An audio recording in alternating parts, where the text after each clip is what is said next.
Muy bien, muchachos, bienvenidos. Recordemos que con PWD veíamos en qué directorio estamos trabajando y no sé si vimos la clase pasada el comando dir, pero es muy bueno, pues nos dice qué archivos viven en el directorio en el cual estamos trabajando. Entonces ahorita estamos, cada quien tiene su propio directorio, pero esta es la dirección del directorio, es el path, es el camino. Dir nos dice cuáles archivos viven ahí. Y dir es un comando muy útil porque le podemos decir con estas comillas, con el apóstrofe, perdón, por ejemplo, que nos dé todos los que tienen con cualquier nombre con extensión mat. Entonces aquí yo tengo dos archivos mat, uno que dice bórrame y otro que es el registro electro 2020. Entonces bajen ustedes de la dirección del laboratorio, la fuente lab.org, este archivo que se llama registro electro 2020 lo vamos a utilizar, si no en esta clase, en alguna clase próxima. Entonces vayan bajando este archivo.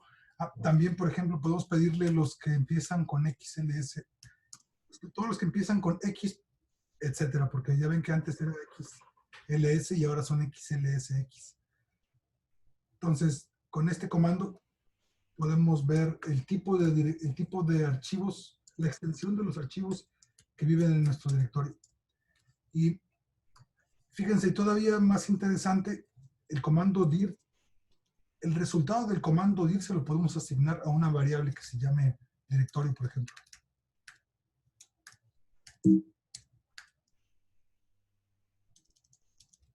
Voy a copiar estos comandos aquí.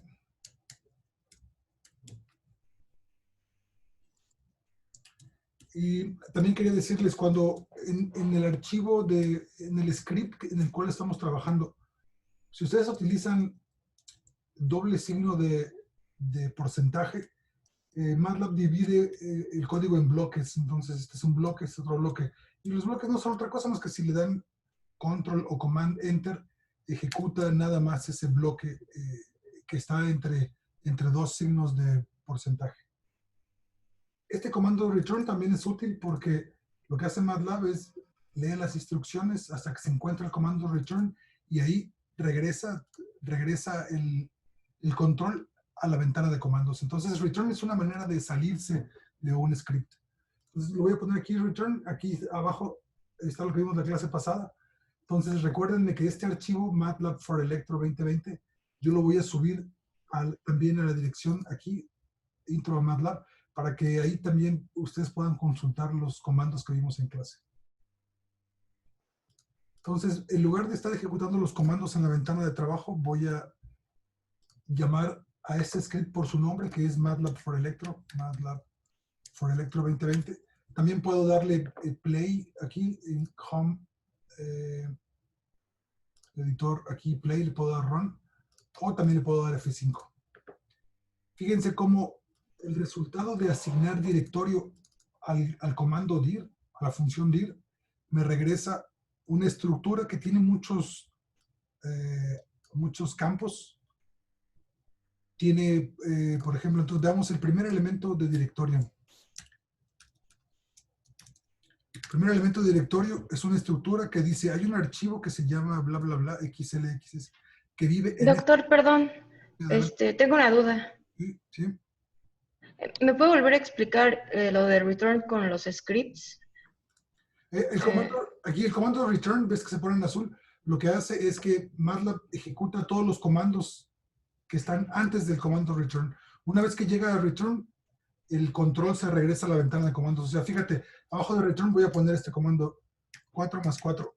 Cuando ejecuto este archivo, no se ejecuta 4 más 4. Si pongo aquí arriba 3 más 3, se ejecuta 3 más 3, tenemos la respuesta 6, pero ya no se ejecuta 4 más 4, porque el comando return detiene. Hasta ahí se detiene MATLAB y ya se sale de ese archivo. Ah, ok, porque tuve unos problemas con la tarea y ese comando me hubiera ayudado mucho y lo olvidé. Ok, gracias. Sí, ok. Entonces, directorio, el primer elemento de directorio es un archivo, bueno, son los datos de ese archivo, es el nombre, vive en este folder, se creó en esa fecha, este es el cuántos bytes ocupa, no es un subdirectorio y esta es la fecha en número. Está bueno, la fecha en número es un número continuo, no me acuerdo cuál es la fecha 0. Está interesante ver cuál es el cero de DateNum. Ok. Y tiene dos elementos porque encontró otro archivo XLS, se llama tiempos de reacción clase 2020. Ese archivo bájenlo, por favor. Bájenlo de la dirección del laboratorio, bajen tiempos de reacción XLS. Aquí viene el folder, etc. Y si le pido el comando dir así solito, me regresa todos los archivos. Entonces, fíjense cómo ahora directorio tiene 31 elementos. Es una estructura que tiene de tamaño 31. Entonces quiere decir que encontró 31 archivos en este directorio. Y con este comando podemos escoger los que son de Excel, los que son los .mat, el tipo de archivo que nos interesa. Entonces ahorita vamos a escoger el XLS. Dijimos que era MATLAB. ¿Cómo se llamaba el XLS? Se llama tiempos de reacción clase.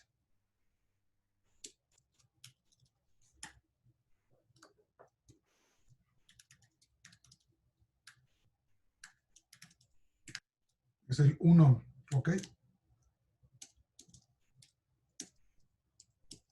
Entonces, aquí yo le voy a poner file name, el nombre del archivo con el cual vamos a trabajar.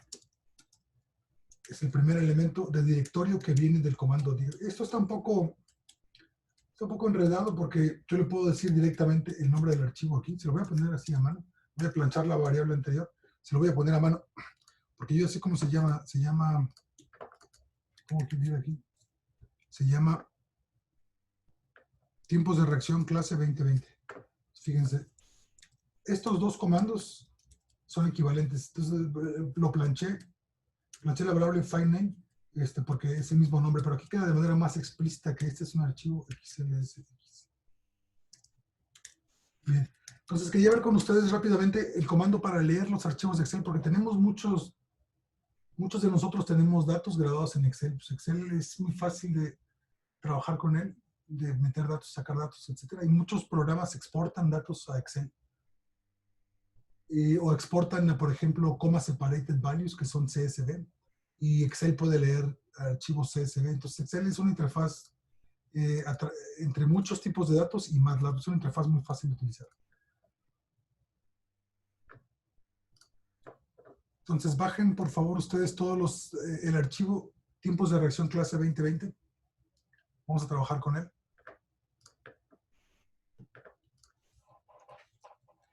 Y hay un comando muy útil que se llama read table. Read table le das el nombre del archivo y le dices, yo aquí voy a poner mi base de datos. Base de datos va a ser igual a read table, el nombre del archivo. Entonces aquí voy a ponerle el archivo Excel.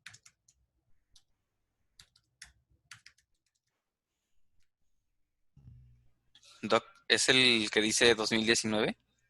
Tipos de reacción clase 2020. Gracias.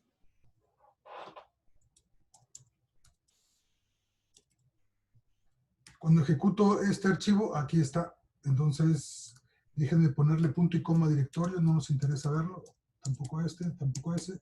Este tampoco no nos interesa verlo. Recordemos, es una buena práctica poner clear siempre y poner CLC para que nos borre la ventana de comandos y entonces empezamos desde nuevo. Empezamos desde cero, preguntamos quién vive base de datos, directorio yo lo creé y file name yo lo creé.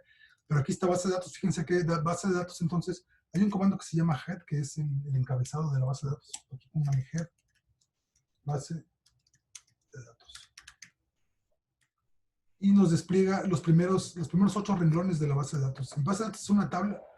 Read table es un comando que transforma un archivo de Excel a una tabla de MATLAB. Y la tabla tiene 5 columnas y tiene varias informaciones. La columna 2 es la que más nos interesa, son los tiempos de reacción a un estímulo sensorial. Entonces, en la clase de MATLAB, sus compañeros el semestre pasado hicieron un experimento muy sencillo en el que MATLAB despliega un estímulo y ellos tienen que apretar un botón en respuesta al estímulo. Y entonces se mide, acuérdense que con tic y toc podíamos medir el tiempo que transcurría entre un evento y otro. Entonces, utilizando el comando tic-toc, sus compañeros midieron el tiempo de reacción cuando se enciende un estímulo sensorial.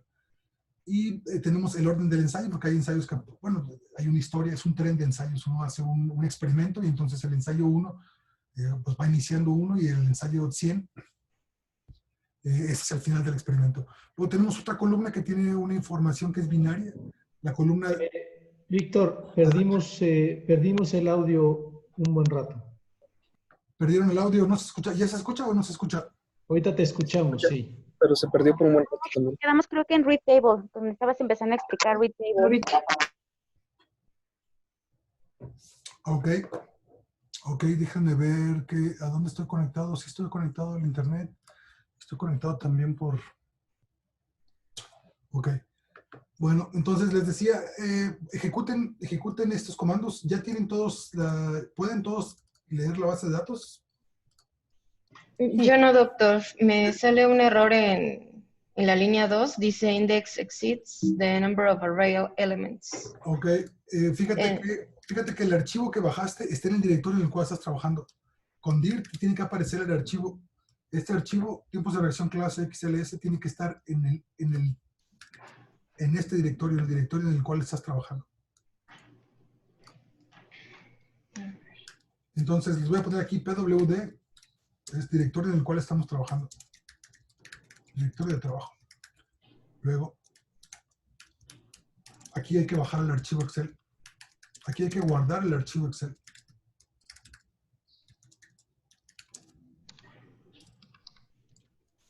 Tiempos de reacción clase.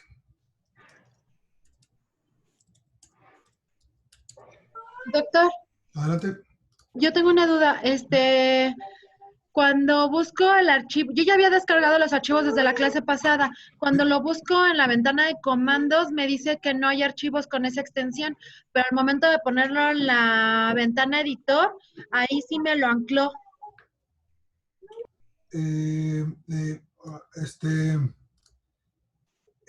¿Hablas del archivo de MATLAB o del archivo de Excel?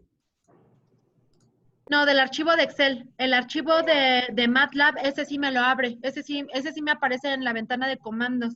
El de Excel es el que no me aparece. Ok, ¿ya le diste el comando dir en tu directorio? Sí, ya le di. Entonces, ¿y no aparece el archivo Excel?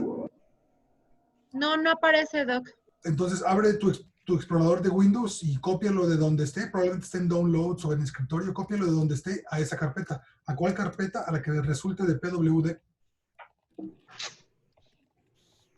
Ok, gracias. Sí. O sea, tienes que asegurarte que aquel archivo lo guardaste en este directorio. Lo tienes que ver en el explorador de Windows o si es una Mac en el Finder.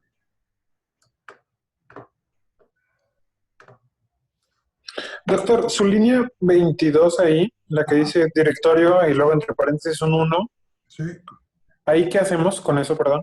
Entonces, fíjate, aquí el comando dir nos va a dar la lista de archivos con extensión X asterisco, con extensión asterisco punto X asterisco. Entonces, directorio va a ser el resultado, va a ser la lista de archivos que tienen esta extensión. Y luego en la línea 22 le digo, dame el primero de ellos, porque en mi caso el primero de ellos fue tiempos de reacción clase 2020. Ok, gracias. Sí, ahora, si tienen más de un archivo X de Excel, a lo mejor es el número 2, etcétera, pueden ustedes comentar esto y nada más utilicen directamente el nombre del archivo, que es esto. Digamos, esto es una manera de encontrar archivos XLS, esto es una manera de decir, yo ya sé el nombre, quiero este nombre exactamente. Ahora, aquí es donde, en la clase pasada decíamos, aquí es donde se manifiestan los problemas de cuál es el path, en qué archivo, en qué carpeta estoy trabajando y que todo lo que yo voy a utilizar tiene que vivir en esa carpeta. Entonces, asegúrense que guardan el archivo XLS en esa carpeta. Y los escucho que más errores les marca que el archivo no existe, eso es bien común. El archivo no existe quiere decir que MATLAB no lo puede encontrar. Porque recuerden, MATLAB no busca en toda la computadora, busca en el path. Busca en el camino que él conoce, que son una serie de directorios. En este caso, el path que yo tengo es gigantesco. Ustedes tienen otro path, pero si el archivo no está en ese path, no lo va a encontrar. Y la manera más fácil de que lo encuentre es que ustedes primero con PWD vean cuál es su directorio de trabajo y ahí copien los archivos, el archivo XLS el archivo mat. ¿Ok? Los escucho, muchachos. Más comentarios. Sí, justamente me pasa que no lo detecta. ¿Ok? Y si yo le pongo a la carpetita que está arriba que dice Open, Sí. me voy a documentos y no encuentro el archivo. ¿Ok? O sea, lo descargué, se descargó en la carpeta de descargados y luego lo transferí a documentos, que es donde estoy trabajando. ¿Ok? Y no lo veo. ¿Diste el comando dir? Ujú. ¿Y diste el comando pwd? PWD estás en documentos. Estoy en documentos, exactamente. ¿Ok? Y en dir no aparecen. En dir, Aquí dir.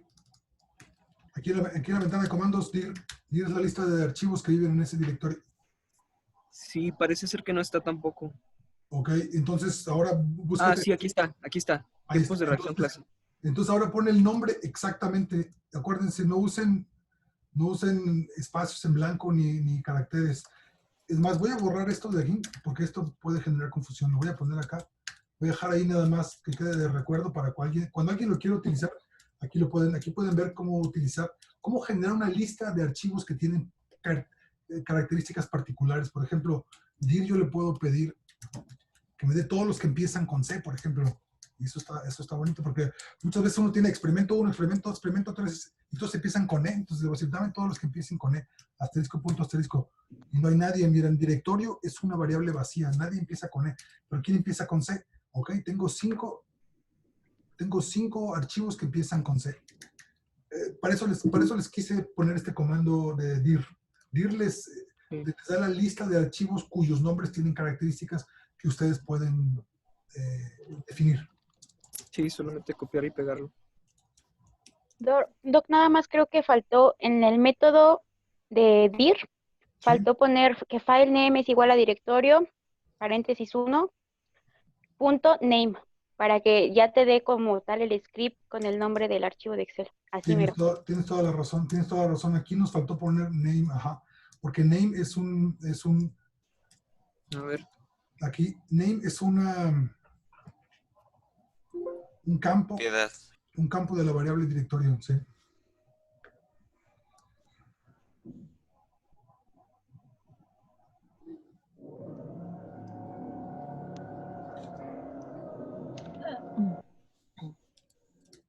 Están construyendo ahí una casa, muchachos, ¿o qué?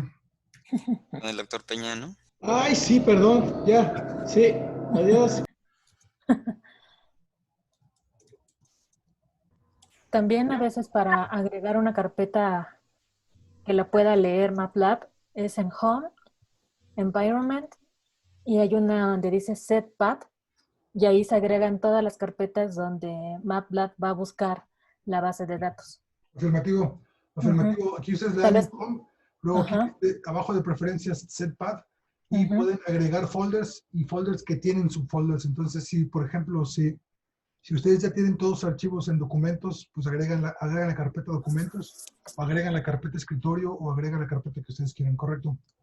Y tal vez por eso a veces no encuentran el archivo, porque nunca está agregado al path, entonces MATLAB nunca lo va a encontrar. Puede ser por eso, sí. Pero, sí puede ser por eso. Y, pueden agregarlo al pad o pueden ver en dónde están y utilizar esa misma carpeta. Entonces, se tienen que respetar mayúsculas y minúsculas. Mayúsculas y minúsculas, todo. Se tienen que respetar mayúsculas y minúsculas, correcto.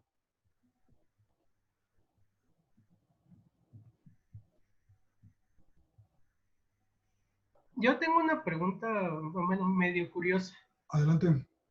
Bueno, soy Francisco. Con el comando dir puedes ver todos los documentos dentro de una carpeta. ¿Qué son esos primeros dos documentos que es el punto y el 2 puntos que siempre aparece? Sí, ese es un legacy, es un legado de MS2. Acuérdense que cd punto te dice en qué carpeta vives y cd punto te cambia te mueve un directorio más arriba. Entonces, para fines prácticos, ok, ya entendí. Es un legado de MS2, ¿se acuerdan de MS2? cd punto. No lo vamos a ocupar en MATLAB. Ok, gracias. Ahí está, doctor, todo bien. Ok, Entonces, listos, todos tienen ya la base de datos de Excel. Sí. Sí, listo. Ok, buenísimo. Entonces, de esa manera, bueno, vamos a abrir el archivo de Excel, a ver qué. A ver cómo se ve. Sí. Mi Finder. Yo solo un segundo, yo nada más quiero, al final de todos los comandos que generamos, tiene que entregarte la base de datos indicándote que es una tabla de 8x5. Correcto, sí. Listo, yo ya estoy listo. Correcto. Cuando ejecutamos este archivo, si ustedes lo tienen igualito que este, el resultado es este. Bueno, el ANS viene de PWD. File name, como lo comenté, no me dice cuál es. Y aquí está la respuesta al comando head. Este head es el encabezado. Lo voy a poner aquí, encabezado de la base de datos.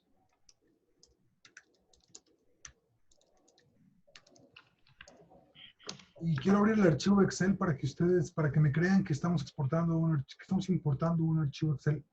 Entonces me voy a ir en el Finder aquí, documentos, estamos en M-Files, clases, y aquí debe vivir un archivo de Excel. Aquí está, tiempos de reacción, clase, XLS. Entonces déjame abrir este archivo de Excel.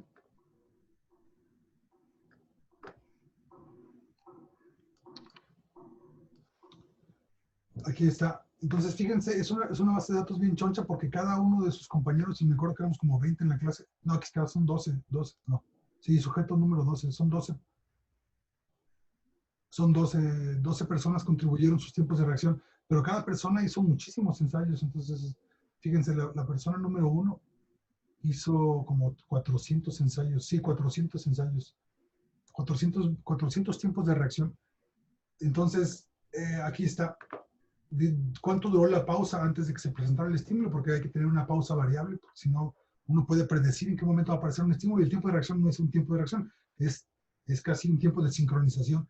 Pero si no sabes en qué momento va a aparecer algo, entonces ahora sí mides el tiempo que tardas en responder ese estímulo. Como no puedes predecir cuándo va a aparecer, es lo que dice cuánto duró la pausa antes del estímulo. Luego, el orden de los ensayos, si es hombre o mujer, y un identificador del sujeto.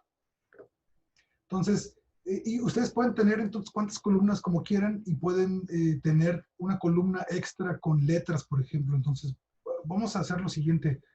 Voy a modificar, voy a agregar una nueva columna de datos. Vamos a ponerle aquí una fecha. Entonces, no sé, lo voy a poner aquí octubre. Y esto fue en noviembre. Y esto fue en enero. Voy a guardar esto, muchachos, y voy a volver a cargar la base de datos. Y entonces fíjense cómo ahora tenemos 6 columnas. Ahora tenemos 6 columnas, tenemos la fecha, es una nueva columna, y fíjense cómo aquí me guardó los nombres, los meses que acabo de poner, aquí los guardó, y donde no pongo nada, pues lo deja vacío. Pero toda esta columna es de letras. Fíjense cómo los apóstrofes indican que toda esta columna es de letras. Es más fácil trabajar con números, pero sí, también podemos trabajar con letras. Hay funciones en MATLAB para identificar si un string de letras es igual a otro string de letras. De una vez les digo cuál es, porque es muy útil. De una vez vemos cuál es. Se llama string compare. String compare. Entonces, string compara 2 arreglos de caracteres. Entonces, fíjense aquí, todos es igual a todos. Fíjense lo que me va a decir. Me dice que esa respuesta es lógica. ¿Qué quiere decir? ¿Qué quiere decir que la respuesta... Bueno, se lo voy a asignar a una variable. La variable se va a llamar es igual. Fíjense cómo el nombre de la variable es explícito. Es casi una pregunta, ¿no? Es igual. Y el resultado de es igual es un lógico cero. ¿Qué quiere decir? Que no. Que no es lo mismo un string de mayúsculas que un string de minúsculas. Ahora hay un truco. Si ustedes le ponen string compare ignore, la i significa ignorar mayúsculas y minúsculas. Ahora fíjense. Ajá, porque me falta una S, ¿verdad? Todos. Ahora fíjense cómo sí es igual. Entonces ustedes pueden pedir, compárame 2 strings e ignórame las mayúsculas, o compárame 2 strings y quiero que me compares si es exactamente igual. Entonces, de esta manera podemos, aunque tengamos aquí datos en formato de strings, de letras, podemos decir, dame todos los noviembres, entonces, utilizando string compare. dame todos los de enero, dame todos de, etcétera. Entonces quería que viéramos Read Table porque esto nos va a permitir importar datos de Excel a MATLAB. Porque la tarea para la siguiente clase, muchachos, es que ustedes me manden una gráfica de los datos con los cuales van a trabajar durante el semestre. Si son muchísimos datos, no importa, mándenlos todos, aquí los publicamos nosotros y les ponemos nuestro nombre. No, manden la mayor cantidad de datos posibles. Acuérdense que si están en Excel no pesan nada.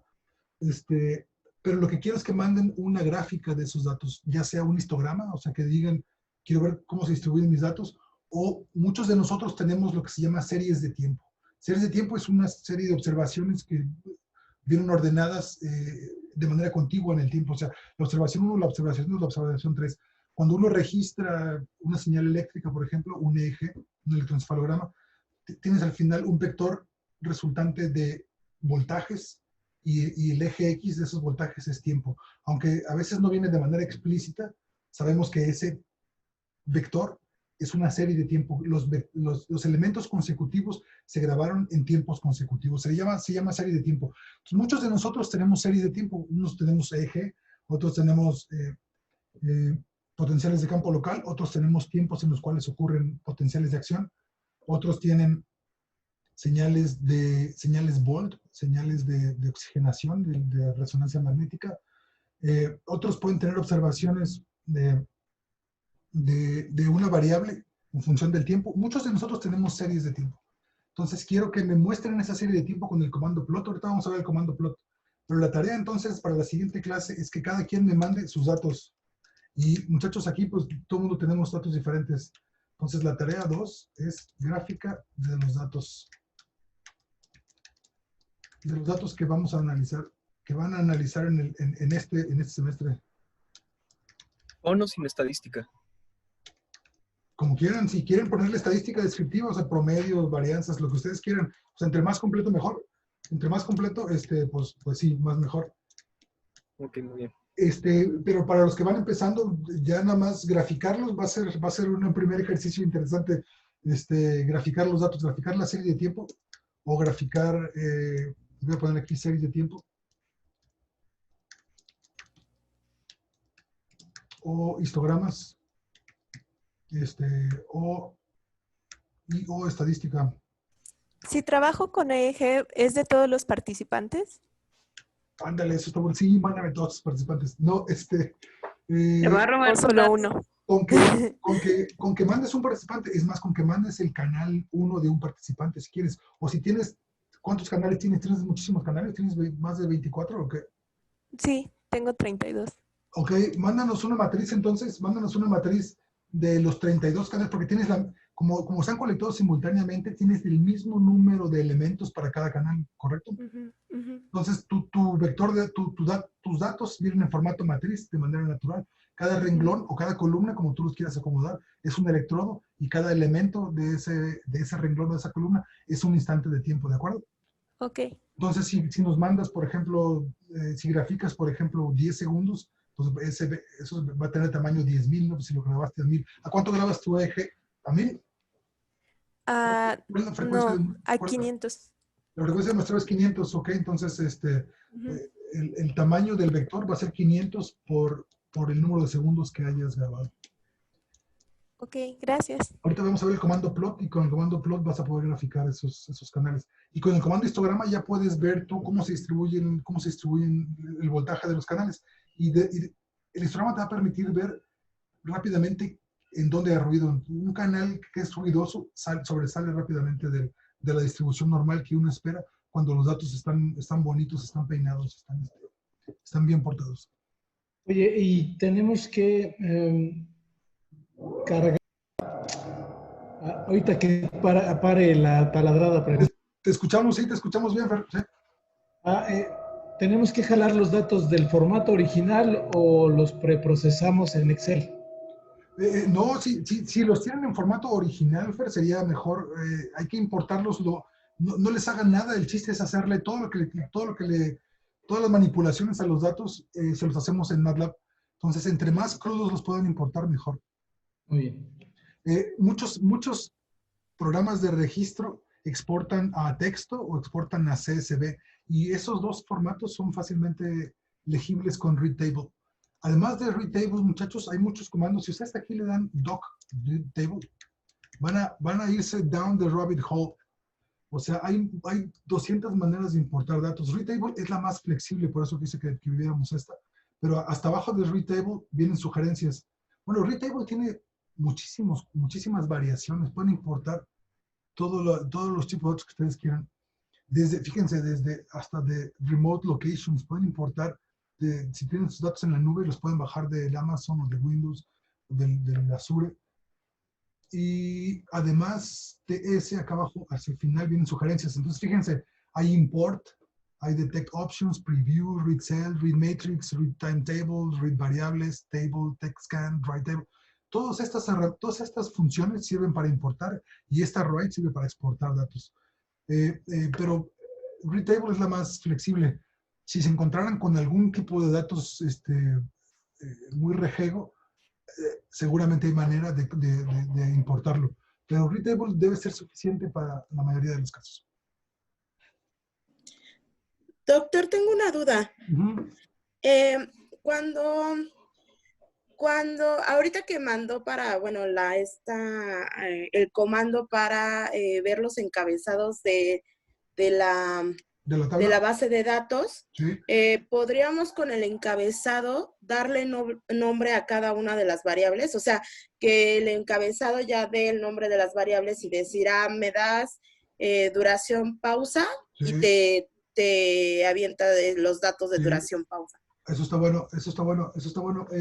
No, la respuesta es no. Cuando tú quieres, sí, porque eso siempre es complicado, ¿no? O sea, darle siempre los nombres. No es complicado, sino que es como luego laborioso darle el nombre a cada uno de los puntos, a pesar de que tengas el encabezado en Excel. Entonces, eso es como... Tienes toda la razón, pero no, cuando tú quieres generar una variable, tienes que generarla a mano. Hay maneras automáticas de generarla, pero no es recomendable. Pero es muy fácil, fíjate. Ya tenemos la tabla que se llama base de datos. Cuando le preguntamos quién es base de datos, perdón.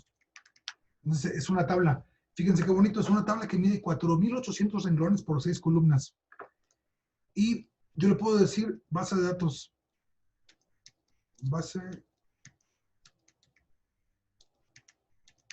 de datos punto duración pausa. Y entonces estarán con este comando. Yo le digo, dame todos los elementos de la columna duración pausa. Entonces yo le puedo poner, pero ahora sí yo le tengo que poner un nombre a este nuevo vector de datos, yo le tengo que poner un nombre, pero le puedo poner el mismo nombre, duración pausa. Fíjense, no es recomendable empezar los nombres de variables con mayúsculas. Entonces lo voy a poner así, duración pausa. Y entonces, fíjate, con este renglón, yo ya generé una variable que ahora es un vector. Pregúntenle ustedes quién es duración pausa. Duración pausa es un vector que mide 4,800 renglones por una columna. Entonces, de esta manera ya obtuve los datos de una columna. Pero te fijas cómo yo tuve que decirle el nombre a mano, ¿no? Sí. De hecho, o sea, bueno, sí sabía como eso, pero yo creía que al tener ya los encabezados se podrían dar automáticamente los nombres a las variables, pero pues creo que no. Ahora, pero fíjate, si tienes muchísimas columnas y las columnas se llama canal 1, 2, 3, 4 hasta el 30, en realidad los nombres no te importan. Lo que haces, lo que te importa es la matriz. Y fíjate, qué bueno que lo dices porque hay que ver este comando. El siguiente comando es muy importante. Este comando que se llama table to array. Déjenme ver dónde está, cómo se usa table to array. ¿Cómo se usa table to array? Aquí está, table to array. Y fíjense, cuando no sabemos cómo funciona, aquí la ayuda, hay una ayuda aquí, help, que esa es bien útil porque te la da aquí luego. Entonces, table to array convierte un arreglo homogéneo en una tabla. Convierte una tabla en un arreglo homogéneo. Entonces, vamos a darle table to array. Ahora, a lo mejor aquí se va a quejar porque, como generamos una columna que le faltan elementos, vamos a ver qué dice. Entonces, table to array, base de datos. Estoy seguro que no le va a gustar. Sí, no le va a gustar. No le va a gustar porque generamos una columna, ¿se acuerdan? Generamos una columna que ni siquiera tiene todos los elementos llenos. Entonces voy a borrar esta columna, muchachos. Delete. Voy a volver a guardar este archivo y lo voy a volver a importar. F5. Ya lo importé. Y entonces ahora sí, table to array. Aquí le voy a poner matriz de datos. F5. Y entonces matriz de datos, cuando le pregunto quién es matriz de datos. Es una matriz que mide 4800 por 5. Y entonces aquí yo ya sé que cada columna, por ejemplo, es un electrodo, o cada columna es canal 1, 2, 3, 4, o cada columna es día 1, 2, 3, 4. No sé si eso te contesta un poco lo que estabas diciendo, porque me dices que es un problema que se hace engorroso darle un nombre a cada columna, pero ¿a poco tienes así 800 columnas o qué? Tengo 9 conductas, sé que no es mucho, pero de esas 9 conductas tengo 7600 segundos, ¿no? Pero era por segundo y esas cosas, como dices. O sea, si son 7600 segundos, pues nada más es 1, 2, 3, 4, 5, ¿no? Pero bueno, como ya todo esto ya lo tenía en la base de Excel, ya con los encabezados, creía que se podía exportar así. O sea, ya nada más así, sin tener que darle nombre y esas cosas. Sí, ahora seguramente, claro que se puede, mira, si tú le dices aquí, mira, bar names, mira, bar names. Ajá. Bar names es, tú le pones el nombre de las variables, pero debe haber una manera de, tú te vas a la ayuda de table, hay una manera de encontrar cuáles son, cómo se llaman los encabezados, cuáles son los encabezados de esa tabla. Entonces debe haber un comando para que te dé la lista de encabezados. Nada más que yo no lo he usado, entonces no me acuerdo cómo decirle, dame los encabezados.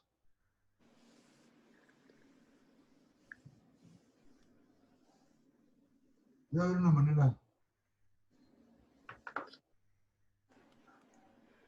La siguiente clase te digo. Gracias. Sí. Yo no entendí qué se ganaba haciendo table to array.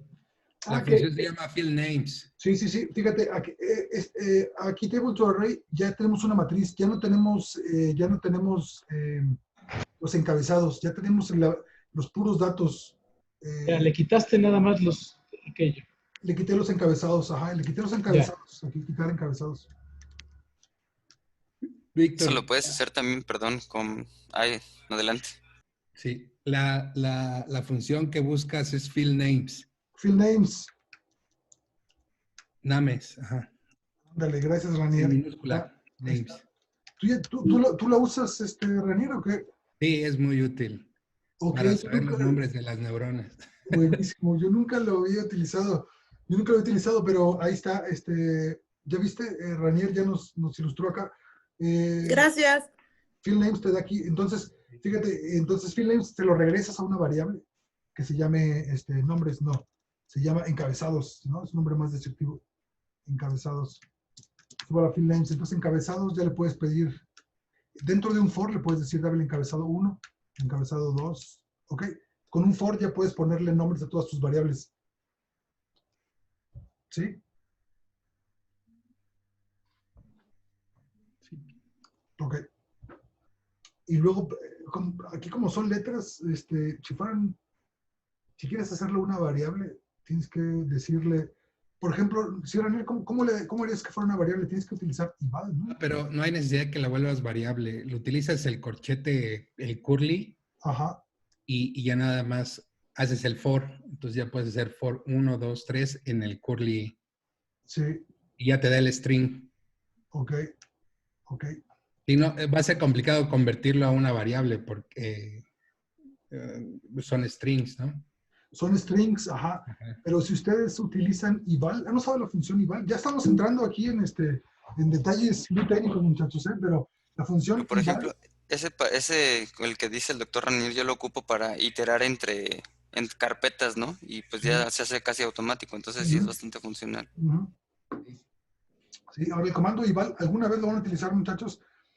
los usuarios más avanzados, igual si yo tengo un string aquí, t igual a 36, igual lee el string y se lo manda a la ventana de comandos, evalúa esa expresión. Entonces ustedes tienen aquí un nombre de una variable, nombre de variable. Nombre de variable. Fíjense, voy a combinar aquí letras con números. El comando eval es bien bonito porque puede combinar letras con números. Tengo el nombre de la variable.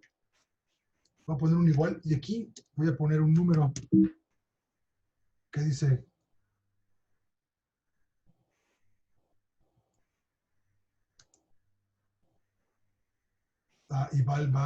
igual son puros, ok. Igual son puros strings. Entonces tengo que hacer este num to string. Perdón, muchachos, esto ya está un poco convoluted, pero ahí está. De esta manera, este renglón combina nombres con números. Se los voy a poner aquí. Entonces, la variable, por ejemplo, un número. Le voy a poner aquí número. Número es igual a 25. ¿Ok? Le voy a poner, el string es cadena de caracteres. Cadena de caracteres. Y la cadena de caracteres va a ser nombre de la variable.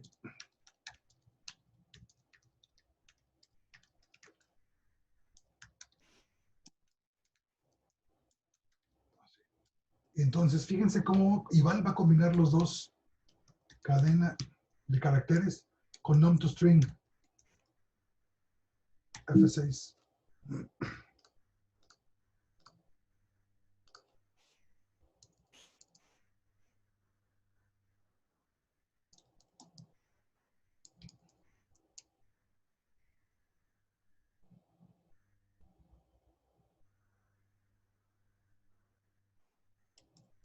Ah, claro, tiene que ser nombre de la variable igual a, ajá, ahí está.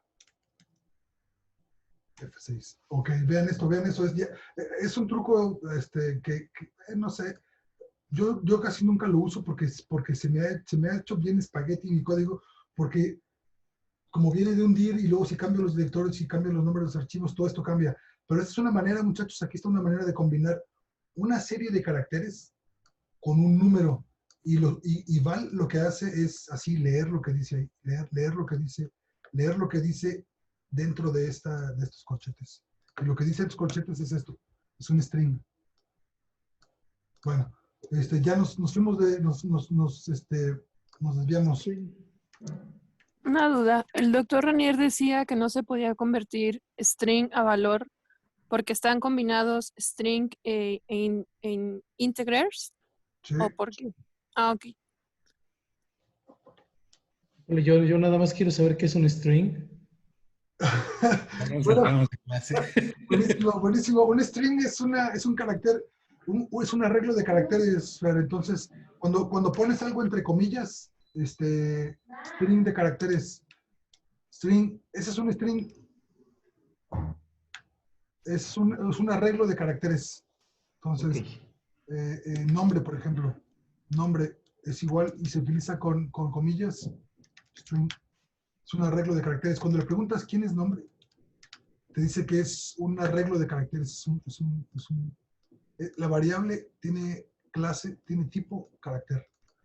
Pero este es un string, es un arreglo de caracteres. Gracias. O sea, aquí, file name, en el renglón 22, es un string, un arreglo de caracteres. Bien, entonces ya tenemos ya los datos y ya lo convertimos a matriz, pero no, lo único que ganamos era que le quitamos el encabezado. Bueno, ganamos algo más, que ahora podemos ya aplicar funciones matemáticas sobre una matriz, ¿no? Que antes no puedes aplicar una función matemática sobre una tabla porque la tabla tiene un encabezado. Una tabla no es una matriz, aunque se vea igual, la matriz no tiene nombres, ¿no? Son puros números. Entonces queríamos sacar de la base de datos la columna que nos interesaba, era tiempos de reacción. ¿Y cuál era esa? Yo no me acuerdo. Head, la base de datos, ya planchamos base de datos. Ya planchamos base de datos.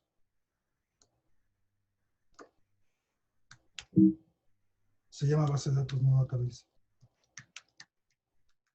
Entonces vamos a agarrar la columna de tiempos de reacción.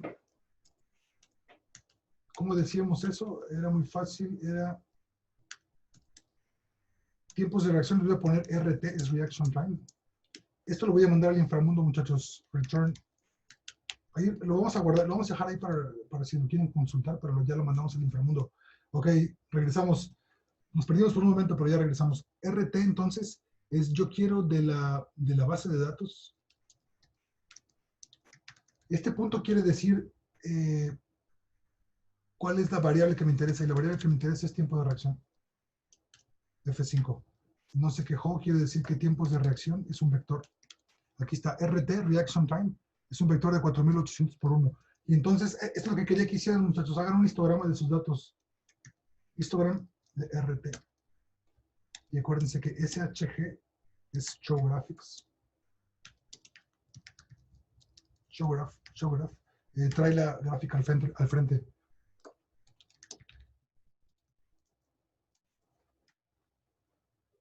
Y entonces, fíjense cómo salió este histograma que se ve horrible. Se ve completamente horrible. ¿Por qué? Porque yo dejé que el histograma escogiera el número de bines. Y entonces él escogió un número de bines que no sé, se ve horrible. Ya, sí me copian, muchachos, ¿me copian? ¿Tienen todos este histograma? Sí. Bien. Entonces fíjense cómo está horrible. Tenemos que averiguar por qué se ve horrible. Seguramente tenemos un outlier ahí. Vamos a darle max RT. Max es encuentran el valor máximo. Max es una función buenísima, súper útil, que te dice quién es el valor máximo de ese vector. Entonces, RT es un vector. Lo voy a poner aquí, vector de tiempos de reacción. Vector de tiempos de reacción. Acuérdense de lo que decíamos en la clase pasada. Cada vez que generamos una variable, tenemos que pensar, ¿esa variable es un escalar, es una matriz o es un vector? O es ahora un string, ¿no? Una cadena de caracteres. Pero básicamente es escalar, vector o matriz. Y en este caso es un vector de tiempos de reacción. El histograma ya vimos que está feito, pero ya lo vimos. Ahora queremos saber quién es el valor máximo del tiempo de reacción. Valor máximo del tiempo de reacción. Y entonces aquí rápidamente, muchachos, tenemos la primera lección. Siempre en toda base de datos hay unos cuantos, pocos, esperemos no muchos, datos que se salen, que son outliers, claramente outliers. Entonces, ¿qué piensan ustedes de un tiempo de reacción de 111 segundos? Uno de sus compañeros, no vamos a decir quién, tuvo un tiempo de reacción de 111 segundos. ¿Qué quiere decir eso?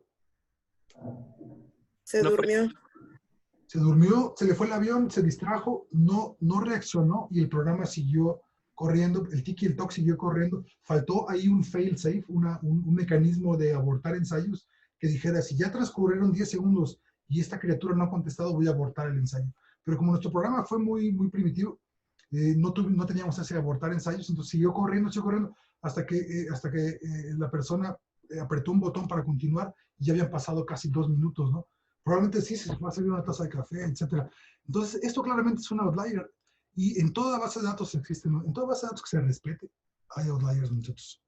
Entonces, nosotros podemos, MATLAB puede decirte cuáles son los outliers de manera automática. Por ejemplo, con un box plot. Los box plots, ¿se acuerdan? Los whisker plots o box plot, ¿cómo se llaman? Box plot, ¿verdad? Vamos a hacer un box plot de los tiempos de reacción. Y ahí está, fíjense, aquí están con estas crucecitas son los outliers. Entonces, este de 111 segundos es un outlier y tenemos otros más. Entonces, lo primero que vamos a hacer va a ser quitar los outliers del vector de tiempos de reacción. Aquí ya estamos, pues no analizando datos, los estamos preprocesando, ¿no? Estamos identificando cuáles datos sí nos sirven y cuáles datos no nos sirven. Bueno, de una vez que ya que vimos el máximo, pues vamos a ver el mínimo. Vamos a ver cuál es el tiempo de reacción más pequeño y vamos a ver si esto también tiene sentido o no. El tiempo de reacción más pequeño es 0.0148 segundos. Eso es, ¿cuántos son? 1, 2, 3, son 14 milisegundos. ¿Qué piensan de un tiempo de reacción de 14 milisegundos? Pues es un tiempo de reacción demasiado bajo, sospechosamente bajo. Los tiempos de reacción andan entre medio segundo máximo y unos 300, entre 250 y 400 milisegundos. Entonces, un tiempo de reacción tan bajo también habla de un problema. Ahí alguien trató de predecir en qué momento aparece el estímulo y apretó la tecla en el tiempo en el cual prácticamente estaba apareciendo el estímulo. Entonces, esto te habla de un tiempo de reacción predictivo. Aquí no reaccionó, entonces no es un tiempo de reacción. Aquí el sujeto predijo en qué momento iba a ocurrir el estímulo. Y eso, a pesar de que tuvimos un delay variable, pero los delays son variables, pero son variables dentro de un intervalo, ¿no? Entre 1 a 3, entonces pueden adivinar, etcétera, etcétera. Entonces, pero ya identificamos valores que sospechosamente bajos y sospechosamente altos. Vamos a remover esos. Para remover esos valores, hay una función que es buenísima que se llama, podemos utilizarlo de dos maneras. Find, encuentra, dentro de RT, ¿quién es mayor que? ¿Cuál les parece que sea un tiempo de reacción razonablemente grande? Como para considerarlo un dato válido. Por ejemplo, un segundo. Un segundo es un tiempo de reacción. Es demasiado grande. Vamos a poner 800 milisegundos, 0.08 segundos. Entonces, este comando va a encontrar los tiempos de reacción mayores a 0.8. Ejecuten este comando y vean lo que sucede. Déjenme borrar el boxplot. Lo voy a comentar histograma y ahorita regresamos a ellos. Quiero que me muestren la ventana de comandos. Porque no borré SHG. Quiero que me muestre lo que resultó de find. Voy a poner índices. Índices max. Índices max es un vector que me dice la posición de aquellos datos que son mayores a 0.8. Este comando find, muchachos, es uno de nuestros mejores amigos. Lo vamos a utilizar todo el tiempo. Entonces, encuentra valores de RT más grandes de 0.8. Y vámonos, de una vez hacemos el mínimo. El índice de los valores más pequeños, un tiempo de reacción razonablemente pequeño es, vamos a suponer que un sujeto había tomado muchísima cafeína y entonces tuvo un tiempo de reacción de 150 milisegundos. Es un tiempo de reacción. 150 milisegundos es sospechosamente rápido. Pero vamos a suponer que eso es válido, ¿no? Que por alguna razón hay un sujeto muy veloz. Entonces el mínimo, el corte hacia abajo lo vamos a poner en 150 y el corte hacia arriba en 800 milisegundos. A todo esto le voy a llamar remover outliers.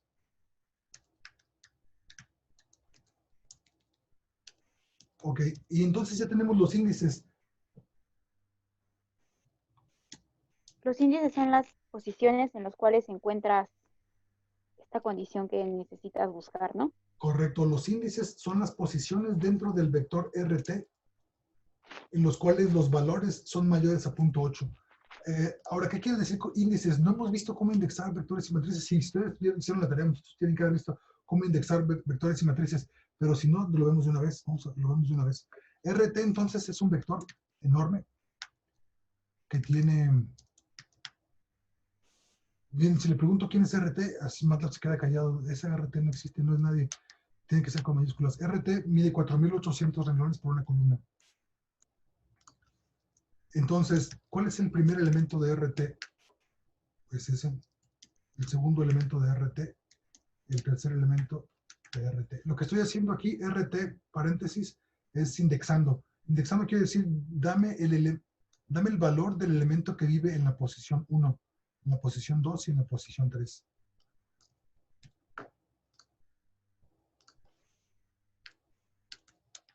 Voy a poner aquí vector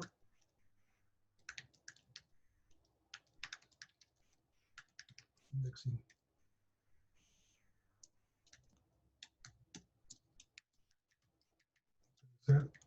Elemento.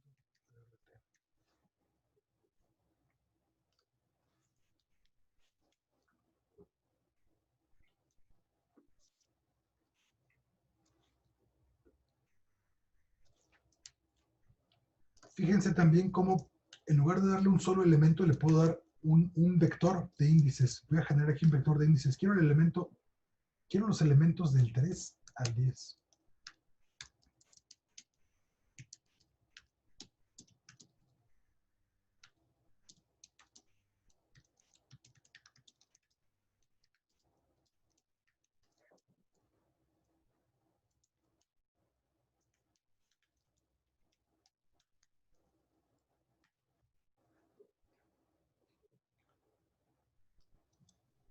esta primera respuesta es el elemento 3.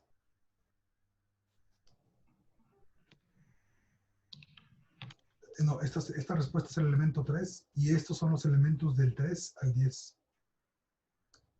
Entonces, muchachos, aquí aquí quiero escuchar su opinión. Esto de aquí es bastante abstracto para los que apenas empezamos a programar. Este renglón puede parecer bastante abstracto. Entonces, RT yo sé que es un vector. Abro paréntesis y le doy un vector de índices. Este vector del 3 al 10, acuérdense que de 3 2 puntos 10 es un vector que va del 3 hasta el 10. Entonces, en este renglón, el renglón 42, estoy diciéndole, dame de RT los elementos que viven en la posición 3 al 10. Cuando ese comando lo ejecuto, entonces me regresa un vector de cuántos elementos son 7, ¿no? O 8. 1, 2, 3, 4, 5, 6, 7, 8. Son 8 elementos que viven en la posición 3 al 10. El 3 al 10, ¿eso está claro, muchachos?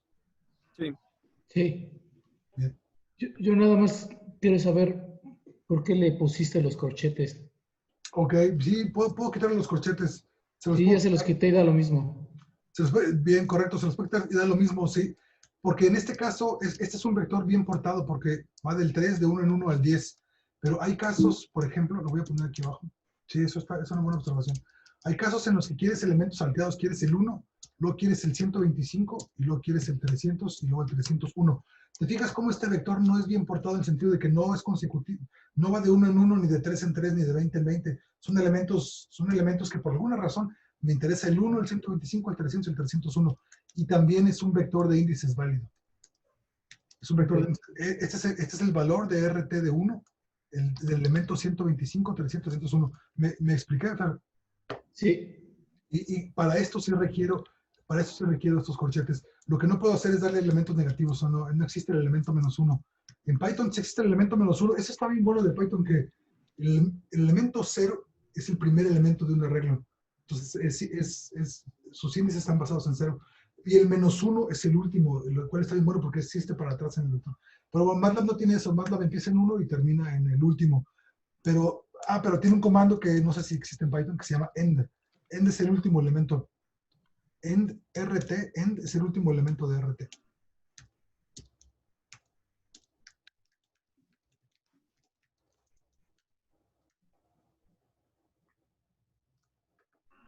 Bien. Vamos a hacer lo siguiente, muchachos. Vamos a hacer un ejercicio rápido. En lugar de trabajar con esta matriz gigantesca de datos, vamos a trabajar con una matriz más cercana a nosotros, una matriz más fácil de conocer, que le vamos a llamar. Vamos a generarnos unos datos ahorita rápidamente sobre pesos, sobre cuánto pesa cada quien. No tienen que decir su nombre, pero sí díganme cuánto pesan. Entonces, por ejemplo, pesos, hombres. Yo peso como 92. Yo peso 92 kilogramos, muchachos. ¿Y pesos, mujeres? 56 yo. 56, bien. A ver, ¿quién más? 84. 84. 85. 85. 49. 49, eso fue una mujer, ¿verdad? Sí. 49, ok. 71. ¿Cuánto? 71. 71. Yo soy mujer, 60. 60, bien. 49. 49. 52. 52. Ok, ajá. 54. ¿Otra vez? 64. 64, bien. 63. 63, bien. 63 también. 63, bien. 50. 54. 50. ¿Y qué? 73. 73, bien. Mujer, 61. 61, bien. 64. 64, bien. 73. ¿Otra vez? 73. 73, bien. 75. 75, bien, ok. Perfecto, entonces ya tenemos dos. Copien ustedes estos vectores de datos. Vamos a darle clear aquí, muchachos. Vamos a darle clear. Y vamos a darle CLC para empezar en blanco. Fíjense que clear borra todo lo que habíamos hecho antes, todas las variables que habíamos hecho, creado antes las borra. CLC borra la ventana de comandos. Entonces, la función RT no existe. ¿Por qué no existe RT? ¿En dónde? Porque está más abajo en... En remove. Ok, tenemos que mandarlos al inframundo, ¿verdad? Return. F5. Y entonces ya empezamos en blanco. Estamos empezando en blanco con dos vectores, el vector de pesos de hombres y el vector de pesos de mujeres. Es una base de datos mucho más sencilla y rápidamente analizable. Entonces, imagínense que tenemos la pregunta de si las mujeres pesan más que los hombres o los hombres pesan más que las mujeres. Entonces, sacamos el promedio de los hombres. Este es el promedio H. Vamos a sacar igual el promedio de las mujeres, el promedio M, F5. Y vemos que el promedio de los hombres es 72, el promedio de las mujeres es 57. Parece que es una diferencia bastante grande. Y diríamos nosotros, parece significativa, pero es una pregunta bien bonita. Es una pregunta súper bonita que en realidad nunca nos dicen, nunca nos explican, por lo menos a los biólogos nunca nos explicaron bien qué quiere decir que la diferencia sea significativa o no. Pero vamos a ver qué significa exactamente que es significativa o no. Entonces vemos que esta diferencia, vamos a ver la diferencia. La diferencia es igual a, perdón, la diferencia viene después del promedio. La diferencia es igual al promedio H menos el promedio M. Podemos ponerlos al revés. Y no importa. Nada más cambia de signo la diferencia.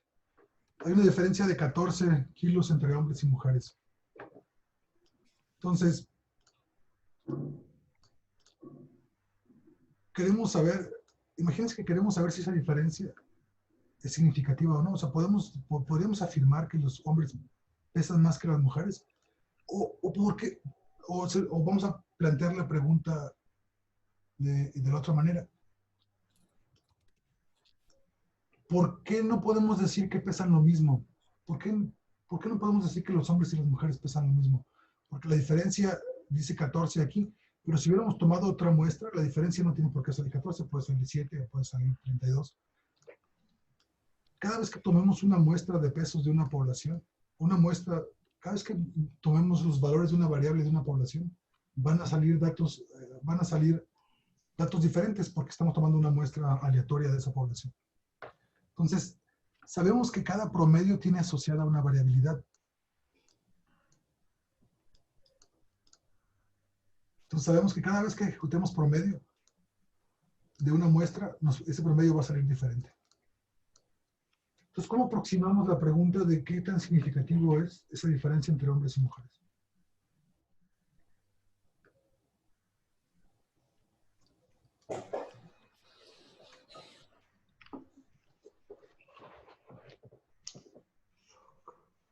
Vamos a utilizar primero una aproximación, muchachos, de estadística paramétrica. Entonces, una aproximación de estadística paramétrica es esa, vamos a suponer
perdón, muchachos.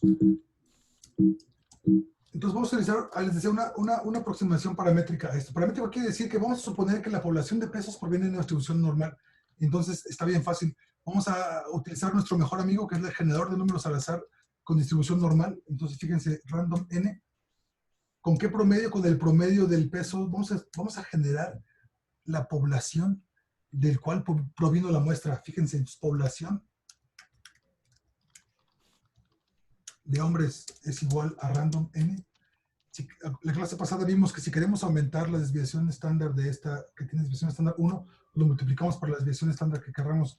¿Qué desviación queremos? Hay que calcularla. Es el promedio, y entonces la desviación estándar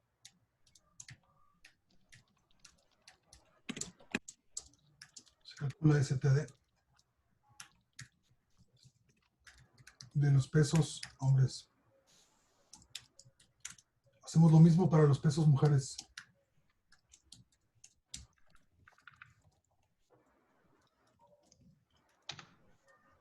Entonces, random n que multiplica, que es multiplicado por la desviación estándar de STD.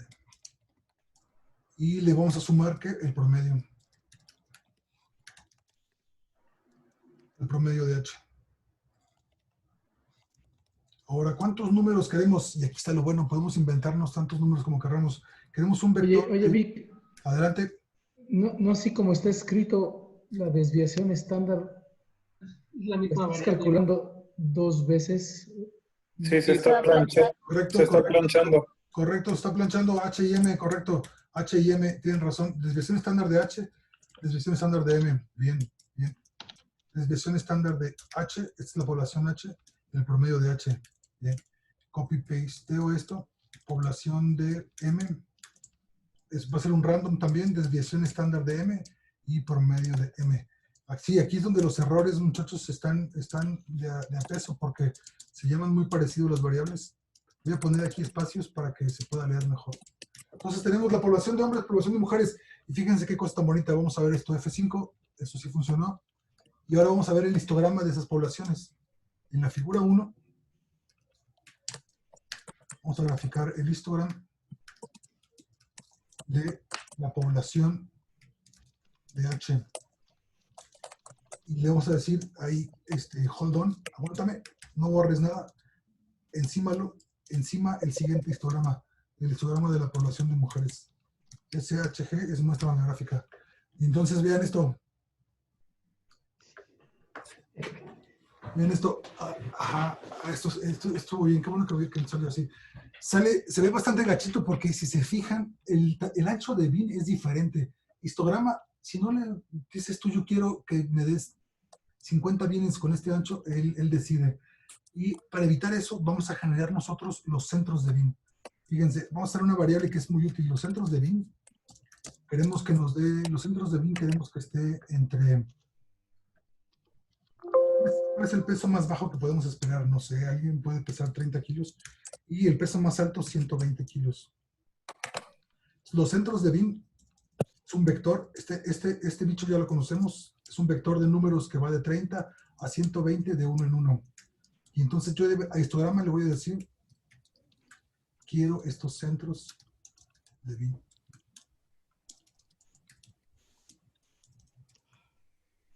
Figura 1, CLF, le tengo que borrar porque como le dije hold on, la tengo que borrar para que me pinte una figura nueva. Ok, ahí está.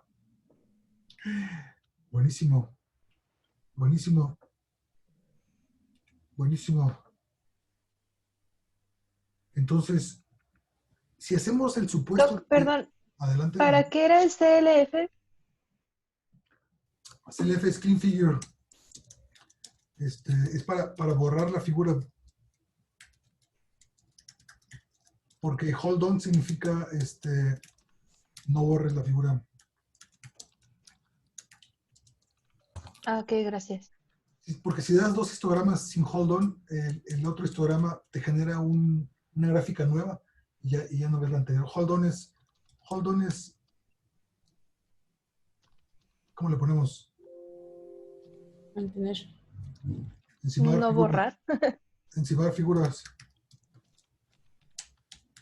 F5. Y entonces vean esto. Ahí ya escuché un error, escuché un pring. ¿Qué les dijo el error, muchachos?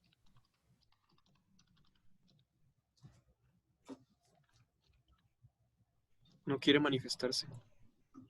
No se manifiesta. Vean esto, vean qué bonito. Si suponemos que la muestra viene de una población con distribución normal, así se vería la población. Bueno, así se vería una población de mil muestras, pero podemos ponernos aquí, podemos ponernos muy locos y pedirle una muestra de 10,000 elementos, 1 por 10 a la 4. 1 por 10 a la 4. Entonces, qué cosa tan bonita. Esta es la distribución de cómo se distribuyen los pesos en una población que tiene promedio, ¿qué dijimos que tenía promedio 70 y tantos? Una población con promedio 50 y tantos. Y fíjense cómo tienen diferentes varianzas, ¿no? Parece que las mujeres tienen menos varianza que los hombres. Por lo menos de esta muestra, en el supuesto de que las muestras vienen de poblaciones normales. Pero lo que quiero que hagamos con este ejercicio es que empecemos a pensar, como vamos a hablar ya de estadística y de cómo probar una hipótesis que las medias son diferentes, tenemos que pensar que esta muestra que acabamos de tomar nosotros proviene de una población, si utilizamos estadística paramétrica, y luego vamos a ver cómo no utilizar estadística paramétrica, pero ahorita sí la vamos a utilizar. Si suponemos que vienen de una población de distribución normal, se vería así, se vería algo así la población, ¿ok? Y entonces la muestra que tomamos proviene de estas poblaciones de acá. No sé si ahí me expliqué o no me expliqué. Sí. Yo no lo entendí. Entonces, el histograma rojo es la población de la cual extraímos los pesos de las mujeres. ¿Cómo le puedo poner una etiqueta a eso, muchachos? ¿Alguien se acuerda? Legend. La etiqueta, bueno, en la ventana de la figura puede ponerse la etiqueta. Sí, pero aquí vamos a poner leyenda, entonces. Primero graficamos los hombres, ¿verdad? Sí, hombres. Y luego graficamos las mujeres. Leyenda es un comando que les pone, primero graficamos los hombres. Ok, sí, está bien la leyenda. Sí, está bien. El azul es la distribución de los pesos de los hombres y en rojo las mujeres. Y además de la leyenda, acuérdense que nos gustaba ponerles etiquetas a los ejes. Entonces, la etiqueta del eje X es peso y la etiqueta del eje Y es número de observaciones.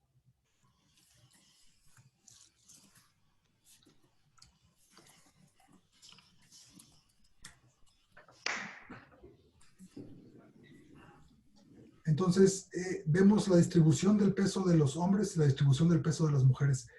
Esto haciendo el supuesto de que las muestras que tomamos provienen de distribuciones normales. Ahora, ¿cómo logramos esto? Aquí sucedió la magia. En este renglón generamos distribuciones aleatorias. Distribuciones normales. Distribuciones aleatorias normales. Con promedio y varianza conocidos. Conocidos entre comillas porque los estimamos, no los conocemos, pero vamos a suponer que la muestra que tomamos es un buen estimador del promedio y la varianza. ¿O qué es la parte que no está clara? ¿Cuál es la parte que no quedaría clara, muchachos? ¿La parte de programación o la parte de interpretación? ¿O las dos no quedan claras? No, ya lo entendí. Bien, más comentarios, muchachos, están muy callados. Y estamos generando dos poblaciones normales, de las cuales vamos a extraer nuestras muestras. Correcto. Y ya a partir de eso vamos a generar una hipótesis, ¿no? A partir de esto vamos a generar una hipótesis. A partir de esto vamos a ver la diferencia que encontramos, qué tan significativa es o no, pero todavía no llegamos hasta allá. Apenas vamos viendo cómo se ve el supuesto de que las poblaciones vienen de distribuciones normales. Estamos viendo lo que el libro de estadística, es que fíjense, lo que quiero que veamos es que como en una estadística dice, vamos a hacer una prueba test suponiendo que las distribuciones provienen la muestra proviene de una distribución de una distribución normal. Y entonces uno dice, ok, ajá, pero ¿cómo se ve eso? Así se ve. Fíjense cómo los pesos son como 12 elementos, pero si pudiéramos ver la población se vería así, ¿correcto? Claro. Sí, ahí estamos generando nosotros la distribución normal, ¿no? Pero en la práctica tienes que averiguar si tu distribución proviene en realidad de una población normal. Correcto, Sí. correcto. Hay varias pruebas por eso. Sí, hay muchas pruebas para eso. Y de una vez podemos saber que ninguna distribución es normal. La distribución normal es una distribución hipotética, pero en muchos casos es aproximadamente normal, como para que podamos utilizar estadística paramétrica. ¿Sí? Y fíjense que después, lo que vamos a ver en las siguientes clases es que además después no nos va a interesar porque vamos a utilizar estadística no paramétrica y vamos a calcular la significancia de los estadísticos con los puros datos que tenemos sin asumir nada. Bien, pero aquí... ¿Puedo preguntar algo? Perdón por... Claro, adelante, Fer. En la línea... Ahorita te digo, ¿cuál línea? 60. 60, exactamente. Sí. Dices que la población H es igual a... Y ahí tienes una distribución de números al azar. Correcto, distribución de números al azar. Ajá. Y ahí hay una multiplicación por... Correcto, sí. La desviación estándar. Sí, de H. Exactamente. La desviación estándar, que es el parámetro que ya calculamos acá arriba. Acá arriba ya calculamos la desviación estándar del peso de los hombres. Esa es la desviación estándar del peso de los hombres. Sí. Entonces, a esta generador de números al azar normales, que tienen promedio 0, desviación 1, yo primero hice que tuviera la desviación de los datos y luego que tuviera el promedio de los datos. Entonces, estoy generando cómo se vería la población de la cual yo tomé esa muestra. Sí. Estoy yendo para atrás. En lugar de tener una población y tomar una muestra, tomé una muestra y nos inventamos la población. Sí, señor. Ya después lo ajustó a partir de los datos de la desviación estándar y el promedio. Este generador de números al azar, igual lo que les decía en la clase pasada, que es bien importante que simulemos cómo esperamos ver los datos. Entonces, si los pesos provienen de una distribución normal, se verían así. La población se tendría que ver así. Es decir, si juntáramos 10,000 personas y viéramos la distribución de esos datos, tendría que ver así, si fuera normal. Yo creo que el peso es más o menos normal, ¿no? Si alguien aquí sabe de estos asuntos, muchachos, creo que el peso está distribuido de manera más o menos normal, ¿no? No sé. Yo supongo que el peso sí. La estatura también debe estar distribuida normal. Aproximadamente normal. Bueno, no es estrictamente normal porque no hay pesos negativos ni tamaños negativos. Entonces, la distribución no puede ir de menos infinito a infinito. Pero dentro de este rango es aproximadamente normal. O sea, dentro del rango de 30 a 120 es aproximadamente normal. Bien, más preguntas, más comentarios, muchachos. Aquí es importante que platiquemos de esto, ¿sí? Yo nada más otra vez. Sí. Ahí lo único que hiciste es con estos datos. Sí. Estás mostrando cómo se distribuyen, asumiendo que tienen una distribución normal. Eso es todo, ¿no? Eso es todo. Estoy mostrando cómo se distribuiría la población. Ajá, fíjense que aquí esto es una simulación ya. Estos son datos inventados. Población. Datos inventados de la población. Pero no los inventamos de manera completamente arbitraria.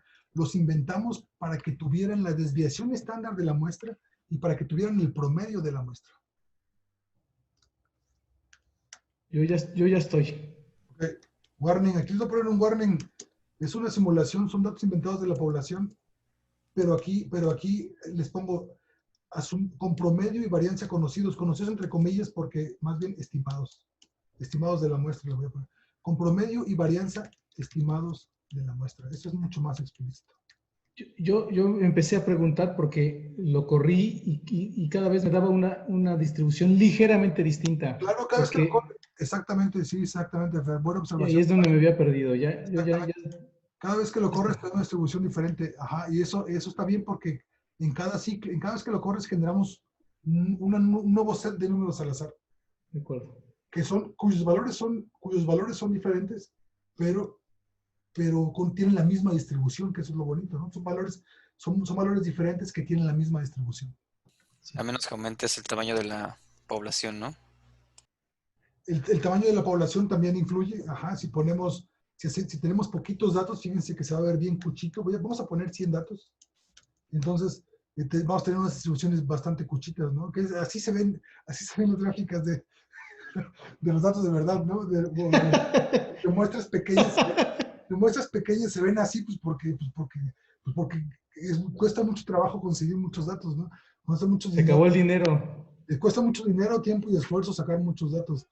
Y se ven así. Pero espérense, pero cuando se ven así, hay muchos trucos, muchachos. Hay muchos trucos. Podemos peinar ese utilizando diferentes centros de bin. Entonces ya no nos vamos de 1 en 1, nos vamos de 5 en 5, por ejemplo. Entonces, ok, ya se ve más decente, ¿no? Digo, no se ve tan bonito como tener 10,000 datos, pero si tienes el tamaño de bin apropiado, puedes ver que esas distribuciones tienen promedios diferentes y tal vez varianzas diferentes, ¿no? Y eso lo ¿Qué es el bin? Bin, ok, el bin es el ancho de las barras. Sí, ya, gracias. El bin es el ancho de las barras. Se llama bin o ancho de las barras. Y es el intervalo en el cual cuentas elementos. Entonces, por ejemplo, el bin más alto, el bin con 35 elementos, quiere decir que hay 35 valores que caen entre 60 y 55. Acuérdense que nos fuimos de 5 en 5. Doctor, Sí, adelante. ¿hay alguna función en MATLAB que nos permita calcular cuál sería el bin más adecuado para nuestra muestra o para nuestros datos? Sí. Sí. MATLAB te calcula el número de bins adecuado, guiño, guiño. Pero en la práctica, no quieres utilizar esa fórmula, ni quieres utilizar lo que MATLAB te da por default. Tú lo que quieres es cambiar el número de bins, el centro de bins, y poner el que se vea más bonito, ¿eh? Porque si lo dejas que MATLAB escoja, no se ve bien. La fórmula, si quieres que te diga la fórmula, no sé si viene aquí o viene en cualquier libro de estadística. Por ahí hay una cosa como de métodos, ¿no? Métodos para hacer el bineo. Sí, ¿en dónde lo viste? ¿Viste en la ayuda de MATLAB? Sí. Miren, aquí está. Esto mismo que acabamos de hacer nosotros, ¿verdad? Sí. Acuérdense que la ayuda, muchachos, sabe mucho más que nosotros. En la ayuda miren, Pues la fórmula más rápida, perdón que te interrumpa, es el rango entre la cantidad de bines que te gustaría a ti, ¿no? Y ahí tienes tu separación, ¿no? Entre cada uno. Se llama bin method, según yo. De hecho, pero de hecho no se tiene que hacer por el número de bins que te guste a ti, sino que esto se debe también a la ley de Fisher, que es una fórmula que te da el número de bin que debe de tener tu histograma. O sea, no es así de que pues tú quieres poner 5 y se ponen 5, porque eso sesga como tu gráfica. Pero Y bueno, lo que pasa es que hay varias fórmulas para sacar los bines dependiendo de la distribución que tú asumas. No sé la de Fisher cuál distribución asume, pero algunas asumen distribución normal. Entonces ahí estarías sesgando y asumiendo cómo se están comportando tus datos. La propiedad para la función de histogram de MATLAB que define los bines de diferentes maneras es bin method. Y hay un enfoque sobre la regla de Scott, el Friedman-Diaconis, uno le pueden pasar números nada más, Sturges o la raíz cuadrada de los datos. Esas son todas las opciones que tiene Histogram para definir bines. Ok, ahí está, muchachos. Ahí están todas las respuestas. Todas las respuestas que se acaban de dar son correctas. Hay muchas maneras de definir bines. Ahora confíen en mí, muchachos, confíen en mí. No usen las fórmulas. Muevan el número de bines. Muevan el número de bines y pongan y encuentren el número de bines y el ancho de bines que mejor exprese lo que ustedes quieren comunicar. ¿Ok? Lo mejor es jugar con los parámetros hasta encontrar el parámetro que expresa lo que tú quieres ver. Claramente, si ponemos bines de ancho 10, por ejemplo, fíjense, de ancho 10, ahí todavía vemos una distribución diferente de la otra, pero fíjense cómo con este ancho de bin ya no es tan claro que las desviaciones estándar son diferentes. Fíjense cómo al escoger centro de bin de tamaño 10, perdón, los pasos de 10 en 10, fíjense cómo los bines tienen ancho 10. Al escoger bines de ancho 10, ya no es tan claro que las varianzas son diferentes. Si escojo un ancho de bin de 1, como vimos, ahí no es claro nada, no es claro ni siquiera dónde está el promedio de los dos. Pero si escogemos un ancho de bin de 5, pues está decente, ¿no? ¿O qué? O sea, se ve, la azul se ve que tiene más varianza y la roja se ve que tiene menos promedio. Entonces, en la práctica, escójanlo a mano o utilicen la fórmula, como ustedes quieran. Entonces, bueno, estamos hablando del número de datos, pero vamos a ver con la distribución de 1 por 10 a la 4, que eran 10.000 datos. 1 por 10 a la 4, 1 por 10 a la 4, 1 por 10 a la 4, F5. Y fíjense, utilicé 10.000 datos, pero no se ve tan bonito, porque dejé el bin tamaño, el ancho de bin lo dejé de 5, y entonces no hago uso de todos los datos, entonces tengo que regresarme a 1. Y ahí se veía más bonito. Bien, ok, más comentarios, más preguntas, muchachos. Sí, yo tengo una pregunta. Adelante. Al momento de poner el input en RANDN, ¿se puede invertir 1,1000, por ejemplo? Afirmativo, puedes poner 1,1000 y va a ser lo mismo. Histograma no le importa si le das un vector columna o un vector renglón. Entonces, este sería un vector de números al azar, un vector columna, 10 renglones, una columna. O este sería un vector de números al azar, un vector renglón, un renglón por 10 columnas. Y a histograma no le interesa. Pero sí, que bueno que lo mencionas, tú tienes que darle, este es un vector renglón. Ahora, lo que no se nos puede olvidar, muchachos, es darle dos números, porque si le damos 1 nos da una matriz cuadrada. Fíjense, si le damos nada más 10, nos da una matriz de 10 por 10. Y si le damos 10.000, nos da una matriz de 10.000 por 10.000, que probablemente va a tronar la computadora o no. No sé. Sí, ya el otro no. No, el otro no, ahí está. Entonces, esa fue una matriz de 10.000 por 10.000. Pero si le damos una matriz, ya no lo voy a hacer porque se va a trabar más. Se queda sin memoria y entonces se queda trabado más. Porque no alcanza la memoria para representar una matriz tan choncha. Pero tienen que darle, es muy importante, recuerden darle dos elementos. El número de renglones y el número de columnas. O sea, tal vez quisiéramos generar una matriz de números al azar de 10 por 2. ¿No? Es una matriz bastante decente. Bien. Yo nada más. Adelante. En los centros de bin están dos renglones. ¿Cuál es la razón de tener dos? Sí, no, fue que lo voy a borrar porque aquí de manera más explícita ya pongo el ancho de bin. Entonces, esto es el inicio, el ancho y el fin. Centros de bin voy a poner como inicio, ancho, fin. Así. Esto sirve para interpretar los centros de bin, pero esto lo que es un vector que va de 30 a 120 de uno en uno. Es un vector.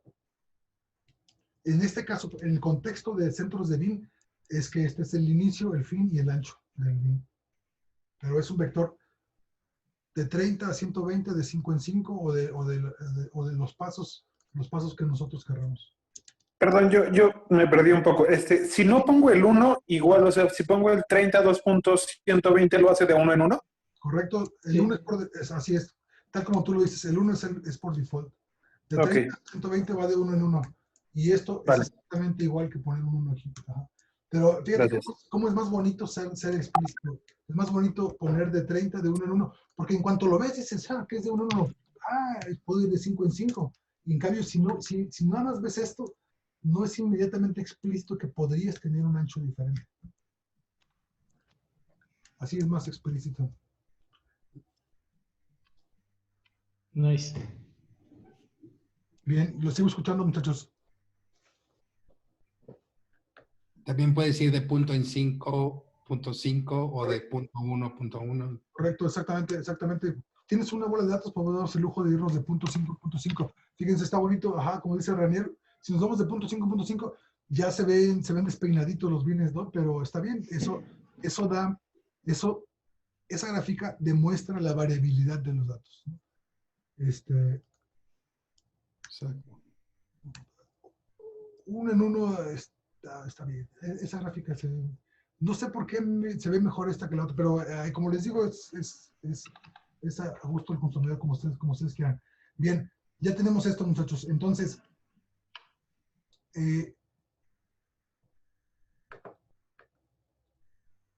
nos fuimos para atrás porque generamos la población de la cual tomamos esta muestra.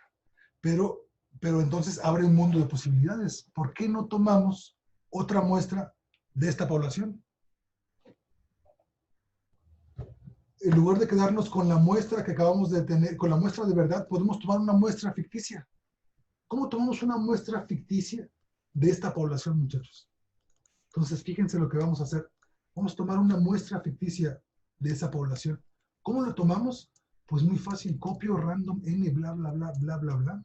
Y voy a tomar una muestra. Le voy a poner aquí muestra 1. Muestra 1 va a ser igual.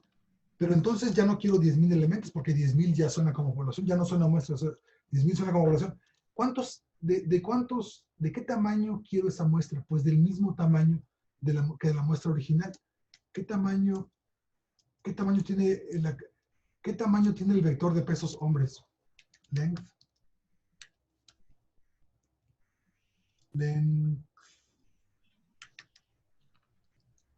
Son 10. Correcto, tiene 10. Entonces, fíjense, lo voy a poner como una variable. Entonces, teníamos promedio, desviación estándar y lo voy a llamar N. NH, número de hombres. Es el length del vector de pesos H. Y voy a poner NM, el número de mujeres. Es el vector de pesos M. Aquí me regresé, muchachos, para generar dos nuevas variables. Pero entonces, porque ya puedo utilizar esa variable, ya puedo utilizar, dame una muestra random N de tamaño NM. Y entonces vean qué cosa tan bonita. Vean esto, muchachos, vean qué cosa tan bonita.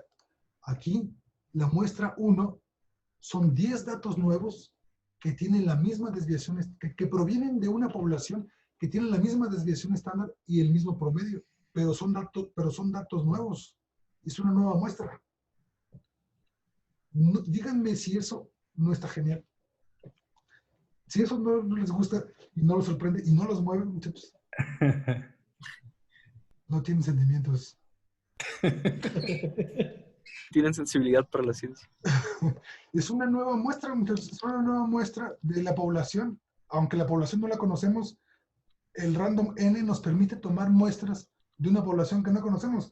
Pero ya al haber hecho los pesos de hombres y mujeres, hicimos un estimado de cuál es el promedio y cuál es la varianza de esa población. Utilizamos el promedio y la varianza para inventarnos la población y ahora estamos tomando una muestra de esa población. ¿No debería ser NH? Correcto. NH es la de los hombres, sí. Entonces es muestra 1H, le voy a poner. Y vamos a hacer una muestra 1 de mujeres también. Una muestra 1M. Aquí estoy haciendo un terrible desempeño de nombres de variables, porque a veces H es mayúscula. Ok, mayúscula. Muestra 1H, muestra 1M. Y entonces todavía más cool. Ahora ya tengo una muestra de hombres de tamaño 10 y tengo una muestra de mujeres de tamaños, ¿qué es eso? 8.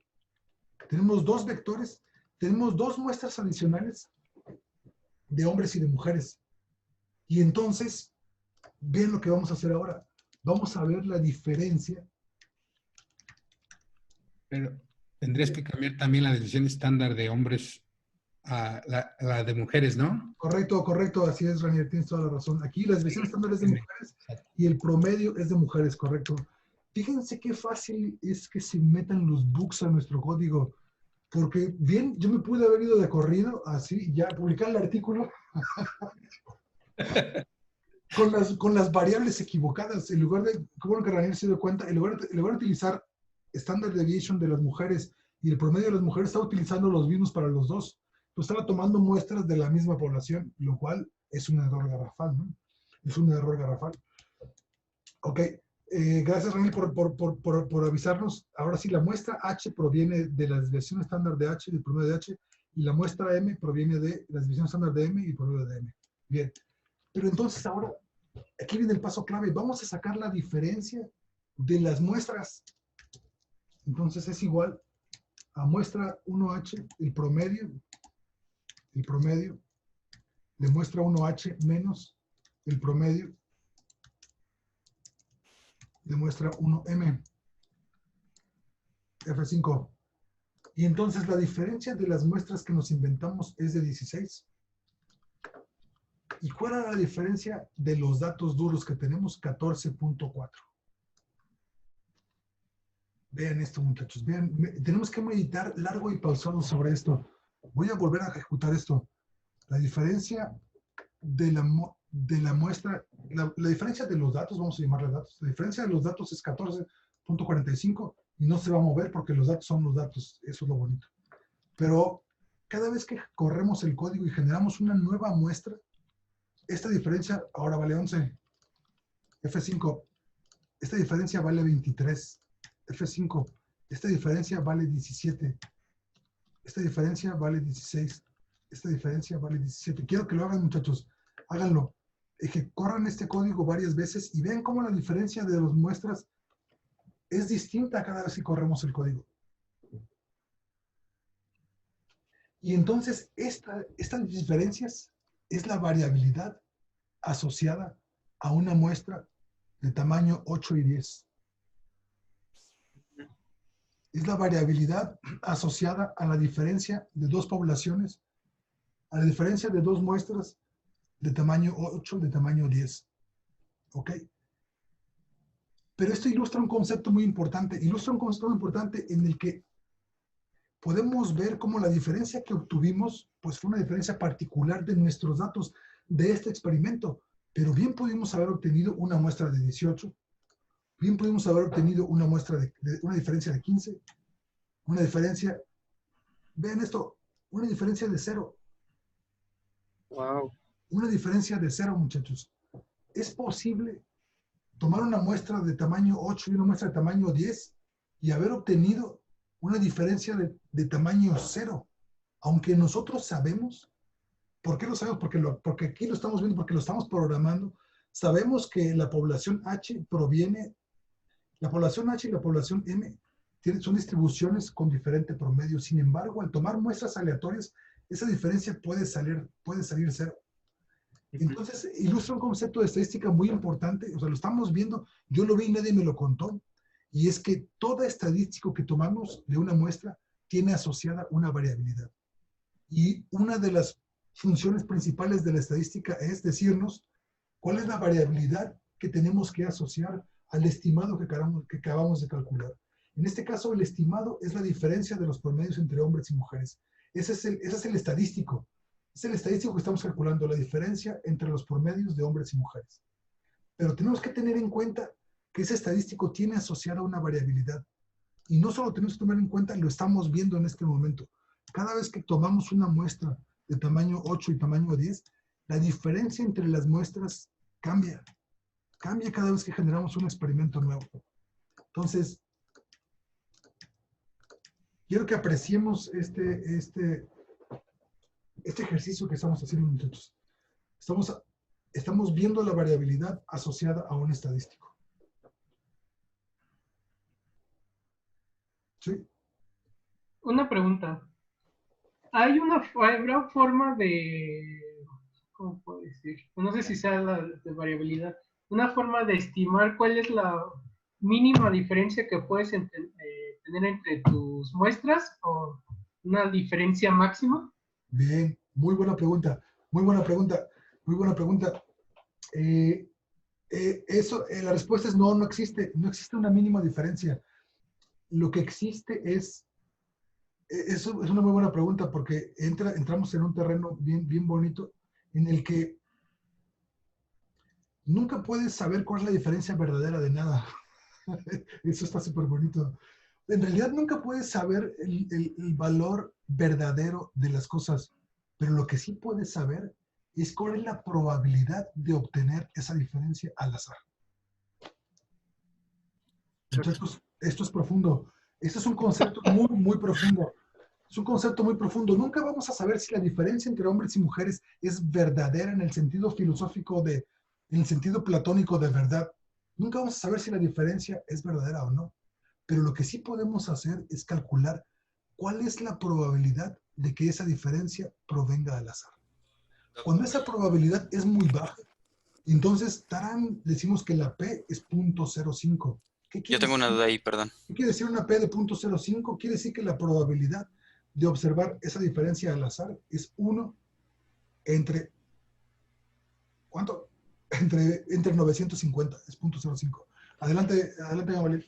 Y pues si bien no se puede decir cuál es la mínima ni eso, sí se puede decir que tanto es tantito, ¿no? Entonces, ¿qué tan mínimo tiene que ser la diferencia entre estas distribuciones en el peso para poder decir que sí son pues significativamente diferentes, ¿no? Pues sí, ahí serían el p-valor y los intervalos de confianza, ¿no? Establecerlos.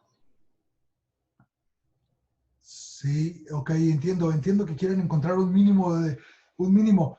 Ok, vamos a ponernos más técnicos entonces. El mínimo, muchachos, depende del tamaño de la muestra, ok.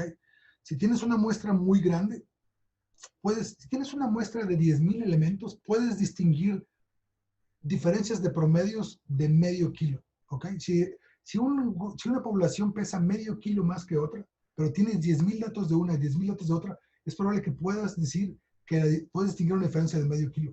Pero si tienes 20 datos de una y 20 datos de otra, probablemente necesitas una diferencia de 10 kilos entre ellas para que puedas distinguir. Entonces, regreso, no existe una diferencia mínima. La diferencia mínima depende del tamaño de la población, del tamaño de la muestra, depende de la varianza de la muestra, depende obviamente del promedio de la muestra. ¿Ok? Entonces, el concepto de diferencia mínima es un concepto flexible que depende de la muestra particular que estén tomando. ¿Sí? ¿Contesta eso la pregunta, muchachos?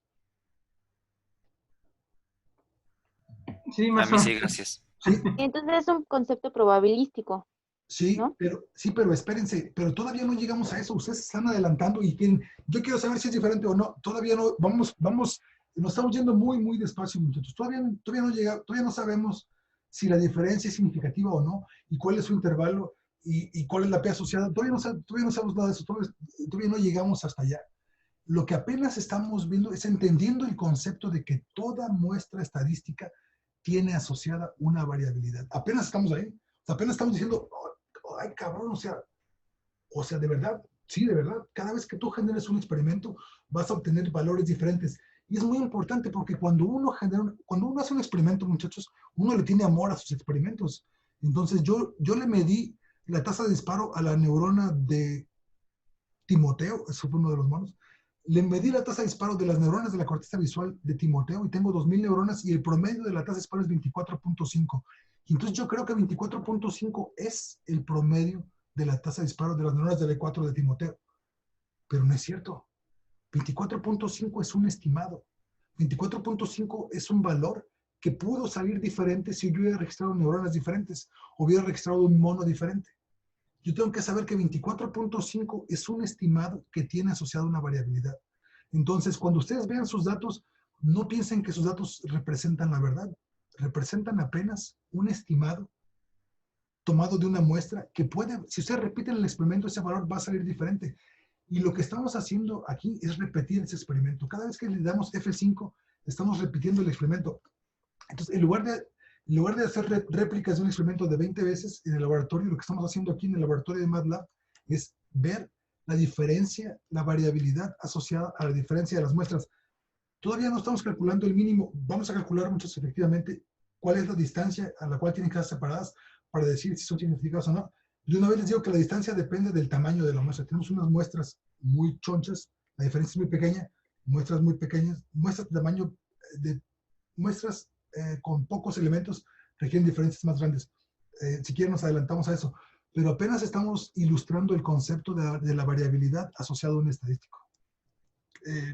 Pudiste haber tenido mala suerte y hecho el experimento donde la diferencia te salió 0, ¿no? Exactamente. Concluyes que no hay diferencia en los pesos entre hombres y mujeres. Exactamente. Ahorita lo vimos. Estoy tratando, justamente René, estoy tratando de que me vuelva a dar eso, pero ya no me quiere dar 0. Lo cual quiere decir que la probabilidad de observar una diferencia de 0 es muy baja. Esto me dice que la probabilidad de observarla es muy baja. Pero le estoy dando F5 a ver si me vuelve a dar. Porque fíjense, aquí está, diferencia de 5. Pudimos haber tomado... Ranier no lo pudo haber hecho de otra manera mejor.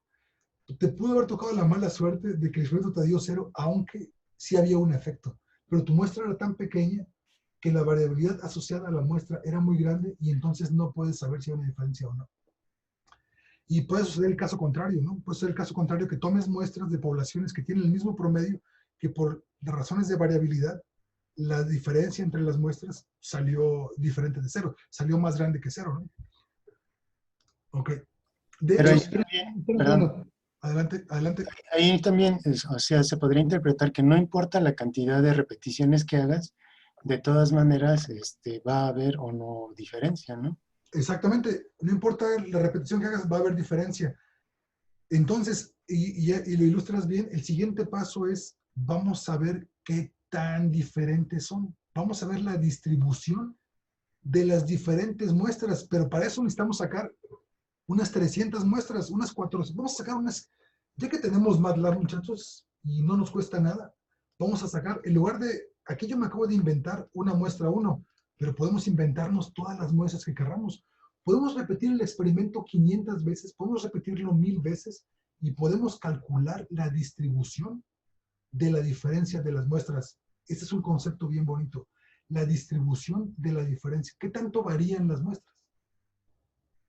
¿Tiene sentido lo que acabo de decir, muchachos? Sí. Sí, y yo justo en ese sentido iba a mi pregunta de hace rato, porque por ejemplo, exactamente con ese valor que obtuvimos de menos 0.16, entonces, ¿qué tanto es tantito, no? ¿Qué tanto tendría que ser esa diferencia para poder decir nosotros que es suficiente para decir que son diferentes? Es decir, tendríamos que ver que en 100 iteraciones, por ejemplo, menos de 5 veces salga cercano a 0, ¿o? Exactamente, así como lo dije, así como lo dice exactamente Gabriel, así es. Lo que vamos a hacer en la siguiente clase, porque ya se nos acabó el tiempo, lo que vamos a hacer en la siguiente clase es, utilizando el comando for, que es un for loop es, repíteme esa instrucción todas las veces que yo quiera. Vamos a repetir, vamos a tomar 200 muestras, vamos a tomar 500, vamos a tomar las que querramos, muchachos. Eso es lo bueno de tener, de poder hacer simulaciones. Vamos a tomar 1000 muestras al azar y vamos a ver qué tanto varía la diferencia entre las muestras. Teniendo la distribución de la diferencia de las muestras, podemos regresar a nuestra observación original y decir, como dice Gamaliel, ¿cuál es la probabilidad de que lo que me salió en mi experimento lo observe al azar? ¡Tarán! Llegamos a lo que en estadística se llama P, al valor P. ¿Cuál es la probabilidad de que la diferencia que yo obtuve en mi experimento la haya obtenido al azar? Y entonces, pues eso no está ni pintado, muchachos. Los renglones 73, 74 nos van a permitir contestar justamente eso. Aquí tenemos muestras aleatorias, vamos a poder ver qué tanto varían los valores. Entonces, ¿y cuál es la probabilidad asociada a la diferencia entre las muestras? Aquí nomás a puro ojo, así nomás a puro ojo, las diferencias dan en 12, 14, 16, 21, 13, 24, 10. Entonces, es un poco probable observar valores muy bajos y valores muy altos. Como dice Gamaliel, ¿qué tan probable es? Lo vamos a cuantificar sacando la distribución de la diferencia de las muestras. ¿Sí?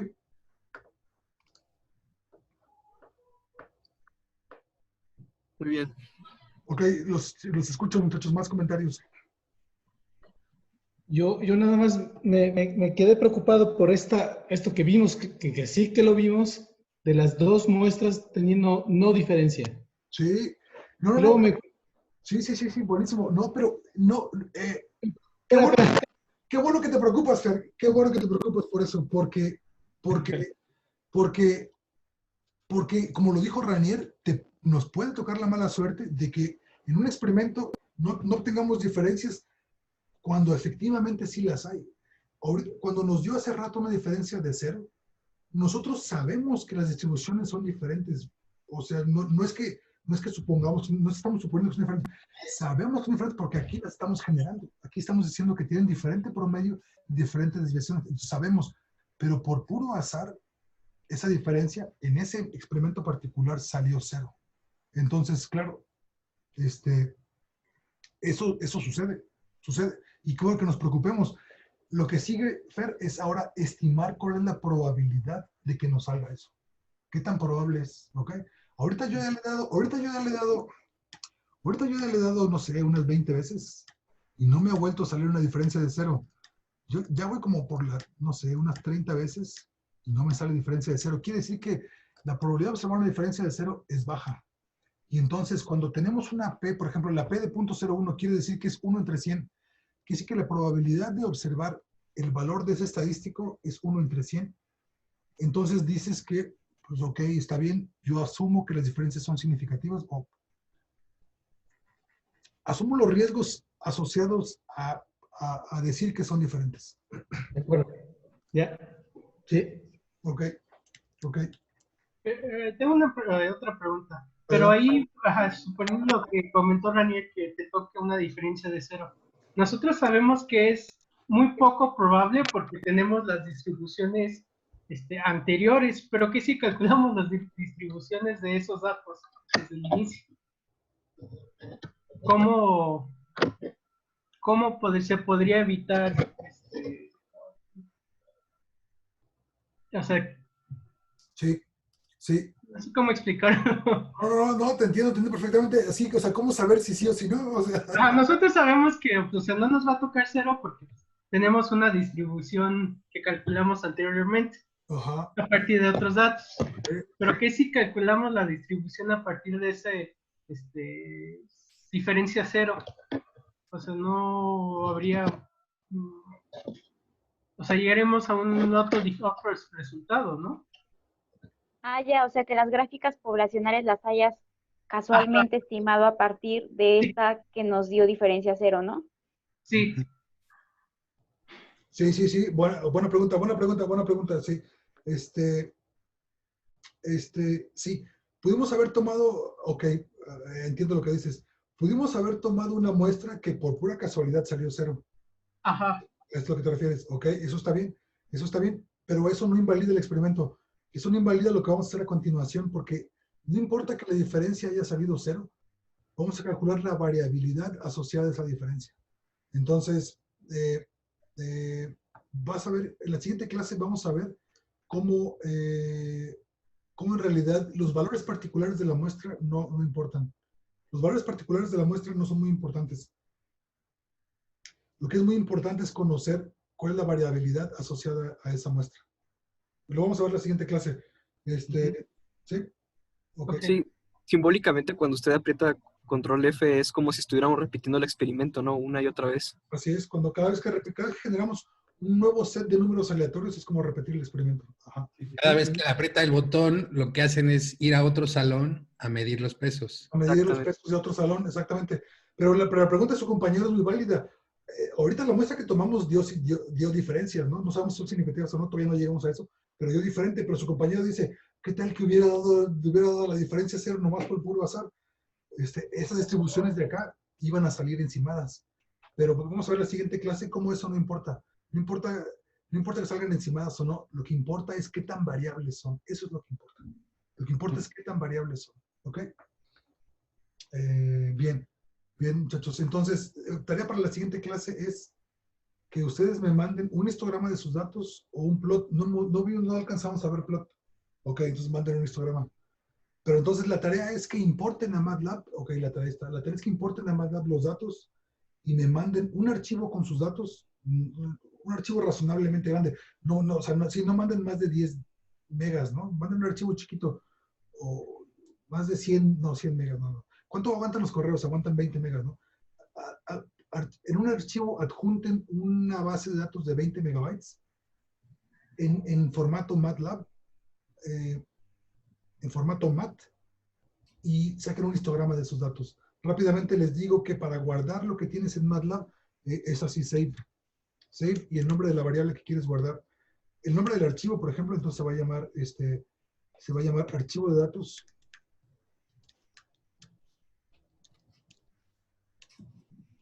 Archivo de datos, y aquí quiero guardar la variable que se llama muestra 1m. Con este comando, muestra 1m. Con este comando, yo guardé, lo voy a poner aquí. Con este comando yo guardé en el archivo, guardar variable. guardar variable muestra 1m en el archivo datos.mat. Esto es lo que hizo este renglón. Salvó la variable muestra 1 en un archivo que se llama archivo datos. ¿Cómo sé que lo hizo? Aquí le doy dir y debe vivir archivo datos. ¿Dónde está? Archivo datos, aquí está. Archivo datos.mat. Y cuando, fíjense, le voy a dar clear, le voy a dar load, archivo datos.mat y le pregunto quién vive ahora.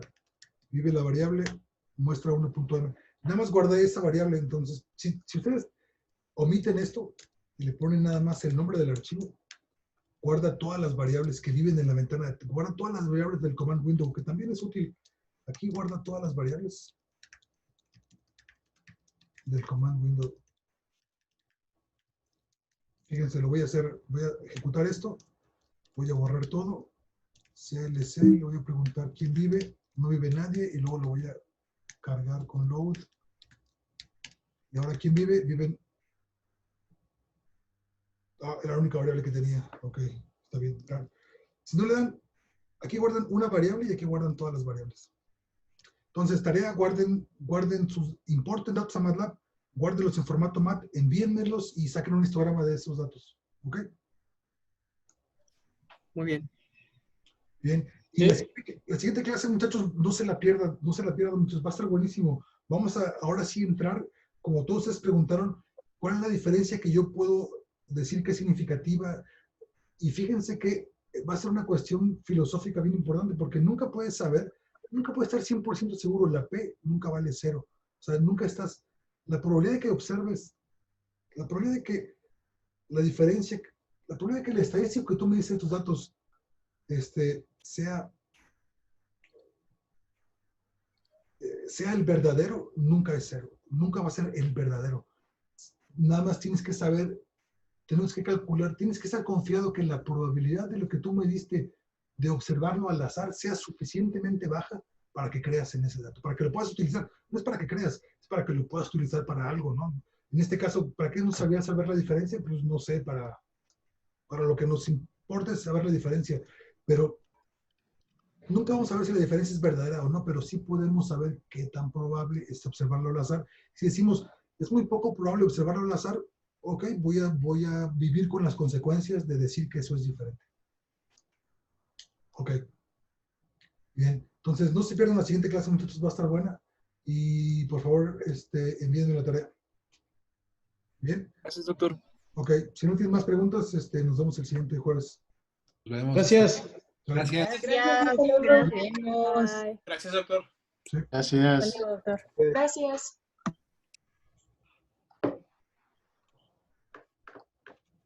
Thank you, doctor.